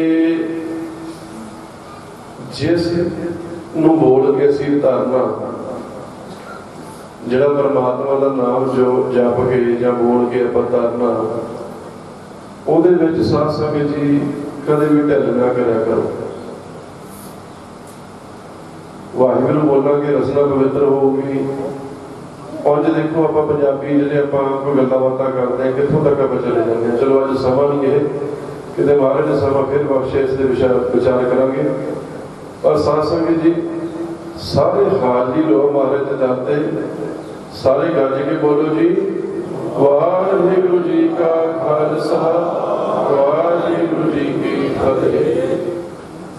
ਸੋ ਸਾਧ ਸੰਗਤ ਜੀ ਪਹਿਲਾਂ ਤਾਂ ਕੋਟਾਨ ਧੰਨਵਾਦ ਧੰਨ ਸ਼੍ਰੀ ਗੁਰੂ ਗ੍ਰੰਥ ਸਾਹਿਬ ਮਹਾਰਾਜ ਜੀ ਦਾ। ਉਸ ਤੋਂ ਬਾਅਦ ਆਪ ਸਾਰੀ ਸਮੂਹ ਸਾਧ ਸੰਗਤ ਦਾ, ਮਹਾਂਪੁਰਸ਼ਾਂ ਦਾ, ਜੋ ਵੀ ਭਗਵਾਨ ਦੇ ਸੱਜਣ ਆਏ ਦੂਰੋਂ ਨੇੜੋਂ ਚੱਲ ਕੇ, ਸਾਰਿਆਂ ਦਾ ਬਹੁਤ ਬਹੁਤ ਧੰਨਵਾਦ। ਸਾਧ ਸੰਗਤ ਜੀ ਕਈ ਸੋਚਦੇ ਹੋਣਗੇ ਵੀ ਕੀ ਗੱਲ ਹੈ, ਪਰਿਵਾਰ ਦੇ ਮੈਂਬਰ ਆ ਕੇ ਲਾਈਨ ਦੇ ਵਿੱਚ ਖੜ ਗਏ। ਅਸੀਂ ਸਾਧ ਸੰਗਤ ਜੀ ਤੁਹਾਡੇ ਤੋਂ ਇਹੀ ਅਸੀਸ ਮੰਗਣੀ ਹੈ ਕਿ ਜਿਸ ਤਰੀਕੇ ਨਾਲ ਸਾਡੇ ਬਜ਼ੁਰਗਾਂ ਦਾ ਆਪਸ ਵਿੱਚ ਪਿਆਰ ਹੈ ਨਾ, ਵੀ ਅਰਦਾਸ ਕਰੀ ਮਹਾਰਾਜ ਜੀ ਸਾਡੇ ਤੋਂ ਉਸ ਤੋਂ ਵੀ ਪੂਰਾ ਵੱਧ ਕੇ ਸਾਡੇ 'ਚ ਪਿਆਰ ਬਣਿਆ ਰਹੇ। ਕਿਉਂਕਿ ਜੀਵਨ ਦੇ ਵਿੱਚ ਦੇਖਿਆ, ਇੱਕ ਤਾਂ ਅਸੀਂ ਇਹ ਦੇਖਿਆ ਕਿ ਸਾਡੇ ਬਜ਼ੁਰਗਾਂ ਨੇ ਵੀ ਚਲੋ ਦਾਦਾ ਜੀ ਤਾਂ ਸਾਡੇ ਛੋਟੀ ਉਮਰ 'ਚ ਚੜ੍ਹਾਈ ਸਾਡੀ ਚੁੱਕੋ ਕਰ ਗਏ ਸੀ ਜਦੋਂ ਉਹਨਾਂ ਨਹੀਂ ਮਿਲਿਆ ਗਿਆ, ਪਰ ਦਾਦੀ ਜੀ ਜਿਉਂਦੇ ਸੀ ਅਸੀਂ ਦੇਖਿਆ ਕਿ ਸਾਡੇ ਫਾਦਰ ਸਾਹਿਬ ਉਹਨਾਂ ਨੇ ਉਹਨਾਂ ਦਾ ਬਹੁਤ ਸਤਿਕਾਰ ਕੀਤਾ ਕਿ ਸਾਡੀ ਦਾਦੀ ਦਾ ਕੋਈ ਵਜਨ ਨਹੀਂ ਮੋੜਿਆ। ਫਾਦਰ ਸਾਹਿਬ ਇੱਕ ਸ਼ਬਦ ਹੈ ਆਪਾਂ ਕਹਿੰਦੇ, ਅਸੀਂ ਜਿਵੇਂ ਹੁਣ ਮੈਂ ਤੁਹਾਨੂੰ ਉਦਾਹਰਨ ਦੇਣ ਤੇ ਕਹਾਂ ਵੀ ਜਾਂ ਸਾਡੇ ਤਾਇਆ ਜੀ ਜਾਂ ਚਾਚਾ ਜੀ, ਸਾਨੂੰ ਬੜਾ ਸ਼ਬਦ ਹੋਰ ਜੇ ਲੱਗਦਾ ਕਿਉਂਕਿ ਬਜ਼ੁਰਗਾਂ ਦਾ ਪਿਆਰ ਹੀ ਸਾਡੇ ਦਾ ਇੰਨਾ ਸੀ।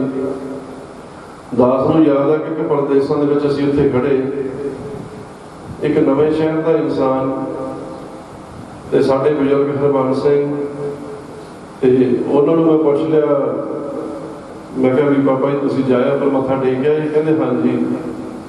ਥੋੜੇ ਜਿਹੇ ਸਮੇਂ ਬਾਅਦ ਗੁਰਦੇਵ ਸਿੰਘ ਜੀ, ਮੈਂ ਕਿਹਾ ਡੈਡੀ ਜੀ ਤੁਸੀਂ ਮੱਥਾ ਟੇਕਿਆ ਜੀ ਉੱਪਰ ਗੁਰਦੁਆਰਾ ਸਾਹਿਬ? ਕਹਿੰਦੇ ਹਾਂਜੀ ਜਾਏ। ਉਹ ਜਿਹੜਾ ਬੰਦਾ ਮੇਰੇ ਨਾਲ ਹੁਣ ਕੁਦਰਤੀ ਜਾਣਦਾ ਨਹੀਂ ਸੀ, ਕਹਿੰਦਾ ਜੀ ਇਹ ਕੀ ਚੱਕਰ ਆ ਵੀ ਪਾਪਾ ਜੀ ਡੈਡੀ ਜੀ ਵੀ ਤੁਹਾਡੇ ਅਸਲੀ ਬਾਪ ਕੌਣ? ਹਾਸੇ ਕਿਹੜੇ ਦੀ ਗੱਲ ਚਲੀ ਗਈ। ਮੈਂ ਕਿਹਾ ਭਾਈ ਤੂੰ ਪਹਿਚਾਣ ਲਾ। ਕਹਿੰਦਾ ਨਹੀਂ ਤੁਸੀਂ ਦੱਸ ਦਿਓ। ਮੈਂ ਕਿਹਾ ਗੱਲ ਇਹ ਆ ਵੀ ਹਜੇ ਤਾਂ ਤੈਨੂੰ ਦੋ ਦੇਖੇ ਆ, ਦੋ ਭਾਈ ਇੰਡੀਆ ਬੈਠੇ ਆ, ਤੇ ਜੇ ਤੂੰ ਇਹ ਵੀ ਸੋਚੇਂਗੇ ਨਾ ਕਿ ਮੈਂ ਉਹਨਾਂ ਚੋਂ ਪਹਿਚਾਣ ਲੂੰਗਾ ਤੇਰੇ ਤੋਂ ਨਹੀਂ ਪਹਿਚਾਣੇ ਜਾਣੇਗਾ। ਕਹਿੰਦਾ ਕਿਵੇਂ? ਮੈਂ ਕਿਹਾ ਕੁਦਰਤੀ ਗੱਲ ਆ ਵੀ ਜੇ ਕੋਈ ਇੱਕ ਕਿਸੇ ਬੱਚੇ ਨੂੰ ਘੂਰਦਾ ਹੋਵੇ ਜਾਂ ਕੁੱਟਦਾ ਹੋਵੇ ਤੇ ਦੂਜਾ ਕਹਿੰਦਾ ਜੀ ਮੇਰੇ ਮੁੰਡੇ ਨੂੰ ਆਏਗਾ ਤੂੰ ਆਖਿਆ। ਮੈਂ ਕਿਹਾ ਸਾਡੇ ਵਾਲੇ ਪਾਸੇ ਕੀ ਹੋਣਾ? ਉਹਨਾਂ ਨੇ ਕਿਹਾ ਦੋ ਲਾ ਦੇ ਹੋਰ ਜੇ ਵਾਲਾ ਚੱਬ ਲਿਆ ਤਾਂ ਮੈਂ ਤੈਨੂੰ ਪਤਾ ਫਿਰ ਵੀ ਨਹੀਂ ਲੱਗਣਾ ਵੀ ਕਿਹੜਾ ਕਿਹਦਾ ਬੱਚਾ। ਸੋ ਕਹਿਣ ਤੋਂ ਭਾਵ ਕਿ ਬਜ਼ੁਰਗਾਂ ਦੇ ਵਿੱਚ ਪਿਆਰ ਹੀ ਇੰਨਾ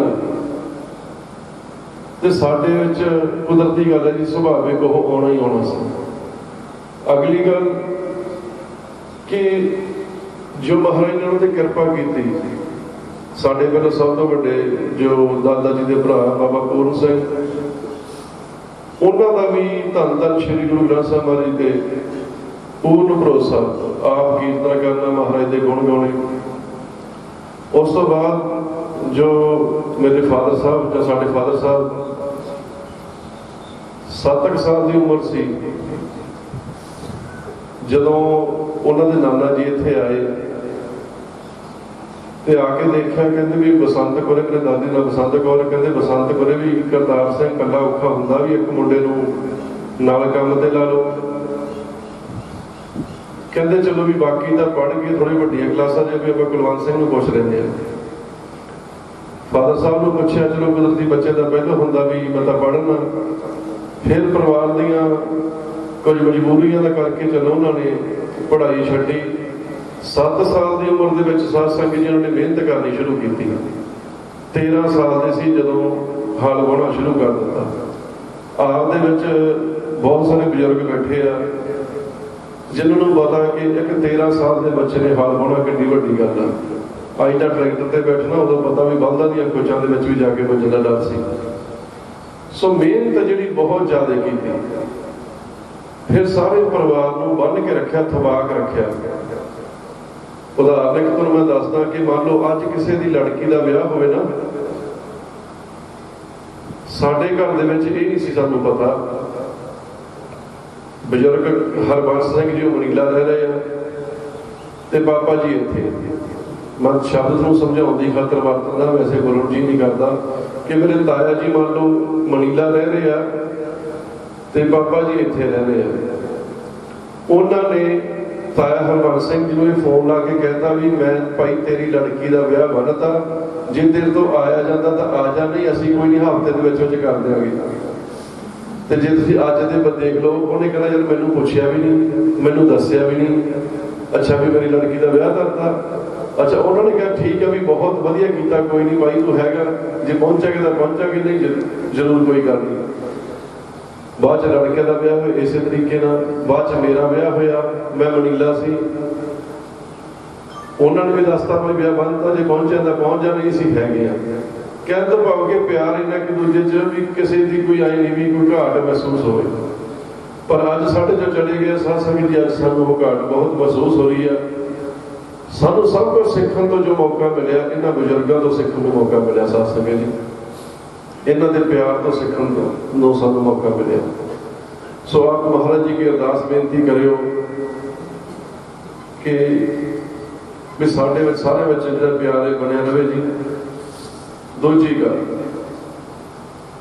ਕਈ ਵਾਰੀ ਕੀ ਹੁੰਦਾ ਨਾ ਕਿ ਅਸੀਂ ਇਨਸਾਨ ਨੂੰ ਅੰਡਰ ਐਸਟੀਮੇਟ ਲੈ ਲੈਂਦੇ ਹਾਂ। ਆਮ ਆਪਾਂ ਕਹਿ ਦਿੰਦੇ ਜੀ ਉਹ ਬੜੇ ਘੱਟ ਸੀ। ਹੈਰਾਨੀ ਦੀ ਗੱਲ ਉਦੋਂ ਹੁੰਦੀ ਸੀ ਕਿ ਜਦੋਂ ਸਾਨੂੰ ਕਹਿੰਦੇ ਵੀ ਪਹਾੜੇ ਸੁਣਾਓ, ਅਸੀਂ 7ਵੇਂ 8ਵੇਂ ਦੇ ਪਹਾੜੇ ਤੇ ਪਹੁੰਚ ਗਏ ਤੇ ਉਹ ਸਾਡੇ ਦੂਜੀ ਪਾਸ ਵੀ ਨਹੀਂ ਸੀ ਕੀਤੇ।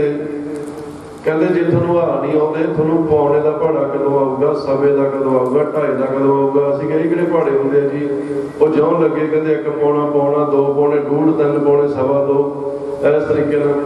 ਸੋ ਜ਼ਿੰਦਗੀ ਦੇ ਵਿੱਚ ਇਹ ਨਹੀਂ ਵੀ ਕਿ ਇਕੱਲੀ ਅੱਖਰੀ ਪੜ੍ਹਾਈ, ਜਿਹੜੀ ਉਹਨਾਂ ਦਾ ਤਜਰਬਾ ਸੀ, ਇੱਕ ਸਾਰੇ ਪਰਿਵਾਰ ਨੂੰ ਇਕੱਠੇ ਨੂੰ ਬੰਨ੍ਹ ਕੇ ਰੱਖਣਾ, ਇਹ ਬਹੁਤ ਵੱਡੀ ਗੱਲ ਸੀ। ਸਾਰੀ ਕਬੀਲਦਾਰੀ ਨੂੰ ਆਪ ਨਜਿੱਠਣਾ, ਨਿਬੇੜਨਾ। ਫਿਰ ਇੱਥੋਂ ਤੱਕ ਕਿ ਜਿੰਨੇ ਇੱਥੇ ਸਾਡੇ ਕੋਈ ਰਿਸ਼ਤੇਦਾਰ ਮਿੱਤਰ, ਉਹਨਾਂ ਨੂੰ ਬਹੁਤ ਸਾਰੇ ਪਰਿਵਾਰਾਂ ਨੂੰ ਸੈੱਟ ਕੀਤਾ, ਕਹਿੰਦੇ ਚਲੋ ਭਾਈ ਉਹ ਬਾਹਰ ਲੈ ਜਾਓ। ਔਰ ਜੋ ਸਾਡੇ ਦੂਜੇ ਬਜ਼ੁਰਗ ਵੀ ਜਵਾਬ ਨਹੀਂ ਸੀ ਦਿੰਦੇ ਵੀ ਸਾਡੇ ਭਰਾ ਨੇ ਆਖਿਆ। ਬਹੁਤ ਸਾਰੇ ਪਰਿਵਾਰ ਮਹਾਰਾਜ ਦੀ ਕਿਰਪਾ ਸਦਕਾ ਸੈੱਟ ਹੋਏ। ਅਸੀਂ ਤਾਂ ਸਾਧ ਸੰਗਤ ਜੀ ਦੇ ਨਹੀਂ ਦੇ ਸਕਦੇ ਆਪਦੇ ਬਜ਼ੁਰਗਾਂ ਦਾ, ਜਿੰਨੀ ਉਹਨਾਂ ਨੇ ਮਿਹਨਤ ਕੀਤੀ। ਸੋ ਸਾਧ ਸੰਗਤ ਜੀ, ਆਪ ਸੰਗਤ ਮਹਾਰਾਜ ਜੀ ਅੱਗੇ ਅਰਦਾਸ ਬੇਨਤੀ ਕਰਿਓ ਕਿ ਸਾਡੇ ਸਾਰਿਆਂ ਦੇ ਮਿਹਰ ਭਰੇ ਹੱਥ ਬਣੇ ਰਹੇ ਮਹਾਰਾਜ ਜੀ ਦਾ, ਸਾਡੇ ਥਵਾਕ ਰਵੇ, ਸਾਡੇ 'ਚ ਪਿਆਰ ਰਵੇ। ਅਸੀਂ ਜੋ ਬਜ਼ੁਰਗਾਂ ਦੇ ਅਸੂਲ ਆ ਉਹਨਾਂ ਤੇ ਅਸੀਂ ਚੱਲ ਸਕੀਏ, ਉਹਨਾਂ ਦੇ ਪਾਏ ਹੋਏ ਬੋਲਣੇ ਤੇ ਚੱਲ ਸਕੀਏ। ਦਾਸ ਤੋਂ ਇੰਨਾ ਕੁਝ ਬੋਲਦੇ ਹਾਂ, ਇੱਕ ਨਹੀਂ ਅਨੇਕਾਂ ਪ੍ਰਕਾਰ ਦੀਆਂ ਭੁੱਲਾਂ ਗਲਤੀਆਂ ਹੋਈਆਂ ਹਨ ਜੀ। ਆਪ ਸਾਧ ਸੰਗਤ ਜੀ ਬਖਸ਼ਣ ਜੋਗੋ ਬਖਸ਼ ਲੈਣਾ। ਧੰਨ ਧੰਨ ਸ਼੍ਰੀ ਗੁਰੂ ਗ੍ਰੰਥ ਸਾਹਿਬ ਮਹਾਰਾਜ ਜੀ ਬਖਸ਼ ਲੈਣ। ਆਓ ਸਾਧ ਸੰਗਤ ਜੀ 5 ਵਾਰ ਸਤਿਨਾਮ ਵਾਹਿਗੁਰੂ ਦਾ ਜਾਪ ਕਰਕੇ ਉਸ ਤੋਂ ਬਾਅਦ ਆਪਾਂ ਫਤਿਹ ਤੋਂ ਜਾਪ ਫਤਿਹ ਵਿੱਚ ਬੁਲਾਵਾਂਗੇ। ਪਹਿਲਾਂ ਦਾਸ ਬੋਲੇਗਾ, ਫਿਰ ਸਾਰੀ ਸੰਗਤ ਬੋਲੇਗੀ। ਪਰ ਇਹ ਨਾ ਹੋਵੇ ਕਿ ਦਿਮਾਗ ਕਿਤੇ ਹੋਰ ਤੁਰਿਆ ਫਿਰਦਾ ਹੋਵੇ, ਜੀਭ ਇਕੱਲੀ ਬੋਲੀ ਜਾਵੇ। ਮਹਾਰਾਜ ਦੀ ਹਜ਼ੂਰੀ 'ਚ ਵੀ ਬੈਠੇ ਹੋਈਏ। ਅੰਤਰ ਗੁਰ ਅਰਾਧਨਾ, ਜੇਵਾ ਜਪ ਗੁਰ ਨਾਮ, ਨੇਤਰੀ ਸਤਿਗੁਰ ਵੇਖਣਾ, ਸਰਵਣੀ ਸੁਣਨਾ ਗੁਰ ਨਾਮ। ਜੇਵਾ ਵੀ ਬੋਲਦੀ ਹੋਵੇ, ਅੰਦਰੋਂ ਵੀ ਤੁਹਾਡਾ ਮਨ ਸੰਤੁਸ਼ਟ ਹੋਵੇ ਕਿ ਜਿਹੜੇ ਅਸੀਂ ਪਰਮਾਤਮਾ ਦੀ ਹਜ਼ੂਰੀ ਦੇ ਵਿੱਚ ਬੈਠੇ ਹਾਂ। ਮੈਨੂੰ ਗੱਲ ਦੇ ਵਿੱਚ ਗੱਲ ਕਰਨੀ ਪੈਣੀ ਆ। ਕਈਆਂ ਦੇ ਚਿੱਤ ਸੋਚਣਾ ਵੀ ਮੰਦਰ ਨੂੰ ਵੀ ਪੈਸੇ ਸੇਵਾ ਦਿੱਤੀ ਆ, ਮਸਜਿਦ ਨੂੰ ਵੀ ਦਿੱਤੀ ਆ, ਆਮ ਹੀ ਸੁਭਾਅ। ਹਾਂਜੀ, ਵੀ ਆਮ ਹੀ ਸੁਭਾਅ ਵੀ ਲੋਕਾਂ ਨੇ ਕਹਿਣਾ ਵੀ ਇੱਧਰ ਵੀ। ਤੁਸੀਂ ਇਹ ਦੇਖੋ ਵੀ ਜਿਸ ਦਿਨ ਸਾਡੇ ਫਾਦਰ ਸਾਹਿਬ ਖੇਤ ਪਏ ਸੀ ਮੰਜੇ ਤੇ, ਉਹ ਜਿਹੜੀ ਬਾਈ ਜੀ ਉਹਨੇ ਦੱਸ ਕੇ ਗਿਆ ਵੀ ਸਰਪੰਚੀ ਦੀ ਜ਼ਿੰਮੇਵਾਰੀ ਉਹ ਲੈ ਕੇ ਖੁਸ਼ ਨਹੀਂ ਸੀ। ਪਰ ਤੁਸੀਂ ਇਹ ਦੇਖੋ ਵੀ ਜਿੱਥੇ ਉਹਨਾਂ ਦਾ ਨਾਮ ਆਇਆ, ਉੱਥੇ ਕਿਸੇ ਨੇ ਕੋਈ ਕਿੰਤੂ ਪਰੰਤੂ ਨਹੀਂ ਕੀਤਾ ਵੀ ਜਾਂ ਇਹ ਆ ਜਾਂ ਇਹ ਆ। ਸਾਰੇ ਨੇ ਦਾ ਸਤਿਕਾਰ ਕੀਤਾ। ਸੋ ਸਾਧ ਸੰਗਤ ਜੀ, ਸੋ ਸਾਡਾ ਵੀ ਜਿਹੜਾ ਕੁਦਰਤੀ ਗੱਲ ਹੈ ਫਰਜ਼ ਬਣਦਾ, ਜਦੋਂ ਉਹਨਾਂ ਨੇ ਕਿਸੇ ਨਾਲ ਕੋਈ ਰੱਖਿਆ ਨਹੀਂ ਪੱਖ। ਇੱਥੇ ਮੈਂ ਇੱਕ ਗੱਲ ਕਰ ਜਾ, ਧਰਮ ਕੋਈ ਵੀ ਨਹੀਂ ਮਾੜਾ। ਅਸੀਂ ਜਿਹੜੇ ਧਰਮ ਦੇ ਆਗੂ ਆ ਨਾ, ਉਹ ਕਈ ਵਾਰੀ ਲੜਾ ਜਾਂਦੇ ਆ ਵਿੱਚ। ਤੁਸੀਂ ਮੰਨ ਲਓ ਵੀ ਸਾਡੇ ਫਾਦਰ ਸਾਹਿਬ ਦਾ ਨਾਮ ਕੁਲਵੰਤ ਸਿੰਘ ਆ, ਅਸੀਂ ਉਹਨਾਂ ਨੂੰ ਪਾਪਾ ਜੀ ਕਹਿ ਕੇ ਬੁਲਾਉਂਦੇ ਆ। ਦਾਦੀ ਮੇਰੀ ਉਹਨਾਂ ਦਾ ਕੋਈ ਹੋਰ ਨਾਂ ਪਿਆਰਾ ਨਾਂ ਬੱਚੇ ਦਾ ਰੱਖਿਆ ਦਾ ਉਹ ਲੈ ਕੇ ਬੁਲਾਉਂਦੀ ਸੀ, ਯਾਰ ਦੋਸਤ ਕੋਈ ਹੋਰ ਨਾਂ ਲੈ ਕੇ ਬੁਲਾਉਂਦੇ ਹੋਣੇ, ਪਰ ਇਨਸਾਨ ਤਾਂ ਉਹ ਇੱਕ ਸੀ ਨਾ। ਪਰਮਾਤਮਾ ਇੱਕ ਹੀ ਆ, ਨਾ ਆਪਣੇ ਅੱਡੋਡੀ ਰੱਖਿਆ, ਲੜਨ ਦੀ ਲੋੜ ਨਹੀਂ। ਸੋ ਇਹ ਬੇਨਤੀ ਨੂੰ ਪ੍ਰਵਾਨ ਕਰਨਾ ਜੀ। ਜਦੋਂ ਸਾਰਿਆਂ ਨੇ ਉਹਨਾਂ ਦਾ ਸਤਿਕਾਰ ਕੀਤਾ ਤਾਂ ਸਾਡਾ ਵੀ ਫਰਜ਼ ਬਣਦਾ ਸੀ ਸਾਰਿਆਂ ਦਾ ਸਤਿਕਾਰ ਕਰੀਏ ਜੀ।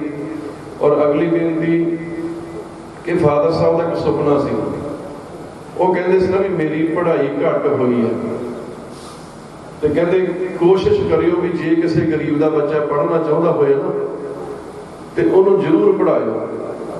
ਸੋ ਸਾਧ ਸੰਗਤ ਜੀ, ਸੋ ਅਸੀਂ ਇਹੀ ਕੋਸ਼ਿਸ਼ ਕੀਤੀ ਹੈ ਸਾਰੇ ਪਰਿਵਾਰ ਨੇ ਰਲ ਕੇ ਕਿ ਇੱਕ ਟਰਸਟ ਬਣਾ ਰਹੇ ਹਾਂ ਜੀ, ਬਾਬਾ ਵੀਰ ਸਿੰਘ ਟਰਸਟ। ਉਹਦੇ ਵਿੱਚ ਜਿਵੇਂ ਹੁਣ ਆਪਣੇ ਸਰਕਾਰੀ ਸਕੂਲ ਆ ਜੀ, ਪੜ੍ਹਾਈ ਤਾਂ ਪਹਿਲਾਂ ਆਪਾਂ ਬਹੁਤ ਸਾਰੇ ਨੇ ਸਰਕਾਰੀ ਸਕੂਲਾਂ 'ਚ ਕੀਤੀ ਹੈ, ਪਰ ਹੁਣ ਟੀਚਰਾਂ ਦੀ ਘਾਟ ਕਰਕੇ ਜਾਂ ਪ੍ਰਾਈਵੇਟ ਸਕੂਲ 'ਚ ਜਾਣ ਲੱਗ ਗਏ। ਸੋ ਜਿਹੜੀ ਉਹ ਟਰਸਟ ਆ ਜੀ ਸਾਡਾ, ਉਹ ਜਿਹੜੇ ਟੀਚਰਾਂ ਦੀ ਘਾਟ ਪੂਰੀ ਕਰੂਗਾ, ਜਿਹੜੇ ਆਪਣੇ ਨਿਹਾਲ ਸਿੰਘ ਵਾਲੇ ਦੇ ਪਿੰਡ ਦੇ ਵਿੱਚ ਪਹਿਲੋਂ, ਨਾਲੇ ਤਾਂ ਨੌਜਵਾਨਾਂ ਨੂੰ ਰੁਜ਼ਗਾਰ ਮਿਲੂਗਾ, ਨਾਲੇ ਬੱਚਿਆਂ ਨੂੰ ਜਿਹੜੀ ਪੜ੍ਹਾਈ ਦੀ ਲੋੜ ਨੂੰ ਪੜ੍ਹਾਈ ਮਿਲੇਗੀ। ਬਾਕੀ ਕਿਰਪਾ ਧੰਨ ਧੰਨ ਸ਼੍ਰੀ ਗੁਰੂ ਗ੍ਰੰਥ ਸਾਹਿਬ ਮਹਾਰਾਜ ਜੀ ਗੱਲ ਸਿਰ ਤੇ ਮਿਹਰ ਭਰੇ ਹੱਥ ਰੱਖਣ ਤਾਂ ਹੀ ਕਾਮਯਾਬ ਹੋ ਸਕਦੇ ਹਾਂ। ਸੋ ਸਾਧ ਸੰਗਤ ਜੀ, ਇਹ ਸੀ ਜ਼ਰੂਰੀ ਬੇਨਤੀਆਂ। ਆਪ ਸਾਰਿਆਂ ਦਾ ਬਹੁਤ ਬਹੁਤ ਧੰਨਵਾਦ ਜੋ ਆਪ ਉਹਨਾਂ ਦੀ ਅੰਤਿਮ ਅਰਦਾਸ ਦੇ ਵਿੱਚ ਸ਼ਾਮਿਲ ਹੋਏ ਹੋ ਜੀ। ਦਾਸ ਤੋਂ ਇੰਨਾ ਕੁਝ ਬੋਲਦੇ ਆ, ਇੱਕ ਨਹੀਂ ਨੇਕਾਂ ਪ੍ਰਕਾਰ ਦੀਆਂ ਭੁੱਲਾਂ ਗਲਤੀਆਂ ਹੋਈਆਂ, ਆਪ ਜੀ ਬਖਸ਼ਣਯੋਗ ਬਖਸ਼ ਲੈਣਾ। ਧੰਨ ਧੰਨ ਸ਼੍ਰੀ ਗੁਰੂ ਗ੍ਰੰਥ ਸਾਹਿਬ ਮਹਾਰਾਜ ਜੀ ਬਖਸ਼ ਲੈਣ। ਆਓ ਪੰਜ ਵਾਰ ਸਤਿਨਾਮ ਸ਼੍ਰੀ ਵਾਲੇ ਜਾਪ ਤੇ ਉਸ ਤੋਂ ਬਾਅਦ ਆਪਾਂ ਫਤਿਹ ਬੁਲਾਵਾਂਗੇ।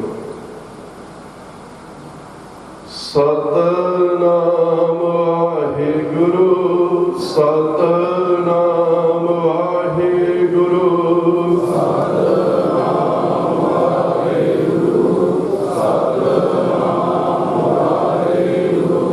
ਸਤਿਨਾਮ ਵਾਹਿਗੁਰੂ, ਸਤਿਨਾਮ ਵਾਹਿਗੁਰੂ, ਸਤਿਨਾਮ ਵਾਹਿਗੁਰੂ,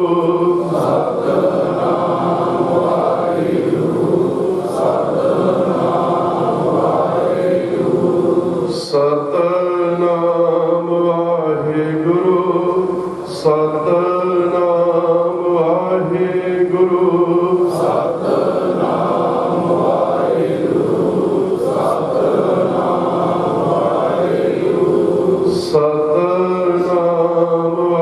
ਸਤਿਨਾਮ ਵਾਹਿਗੁਰੂ, ਸਤਿਨਾਮ ਵਾਹਿਗੁਰੂ, ਸਤਿਨਾਮ ਵਾਹਿਗੁਰੂ, ਸਤਿਨਾਮ ਵਾਹਿਗੁਰੂ,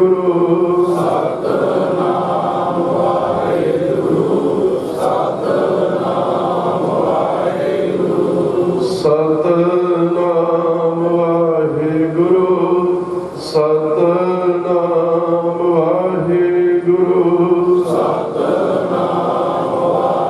ਵਾਹਿਗੁਰੂ, ਸਤਿਨਾਮ ਵਾਹਿਗੁਰੂ। ਬੋਲੇ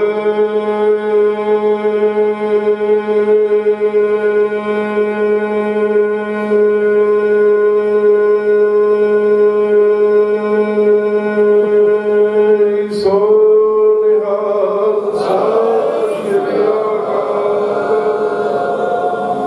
ਵਾਹਿਗੁਰੂ ਜੀ ਕਾ ਖਾਲਸਾ, ਵਾਹਿਗੁਰੂ ਜੀ ਕੀ ਫਤਿਹ। ਸਮੂਹ ਸੰਸਥਾਵਾਂ ਨੂੰ ਬੇਨਤੀ ਹੈ ਜੀ ਕਿ ਜੋ ਮਹਾਰਾਜ ਨੇ ਕਿਰਪਾ ਕੀਤੀ ਹੈ, ਜੋ ਸੇਵਾ ਬਖਸ਼ੀ ਹੈ, ਸੋ ਉਹ ਸੇਵਾ ਲੈ ਜਾਣ ਜੀ। ਉਧਰੋਂ ਬੇਨਤੀ ਹੈ ਸਿੰਘਾਂ ਨੂੰ ਕਿ ਉਹ ਪ੍ਰਸ਼ਾਦ ਵਰਤਾਉਣ ਜੀ। ਹਾਂਜੀ, ਸਮੂਹ ਸਾਧ ਸੰਗਤ ਨੂੰ ਬੇਨਤੀ ਹੈ। ਬਹੁਤ ਸਾਰੀਆਂ ਸੰਗਤਾਂ ਨੇ ਗੁਰੂ ਕਾ ਲੰਗਰ ਤਿਆਰ ਹੈ, ਛਕਿਆ ਹੈ ਜੀ, ਪਰ ਜਿਹੜੇ ਵੀਰ ਭੈਣ ਕੋਈ ਰਹਿੰਦੇ ਆ, ਸਾਰਿਆਂ ਨੂੰ ਹੱਥ ਜੋੜ ਕੇ ਬੇਨਤੀ ਹੈ ਕਿ ਜ਼ਰੂਰ ਛਕ ਕੇ ਜਾਇਓ ਜੀ।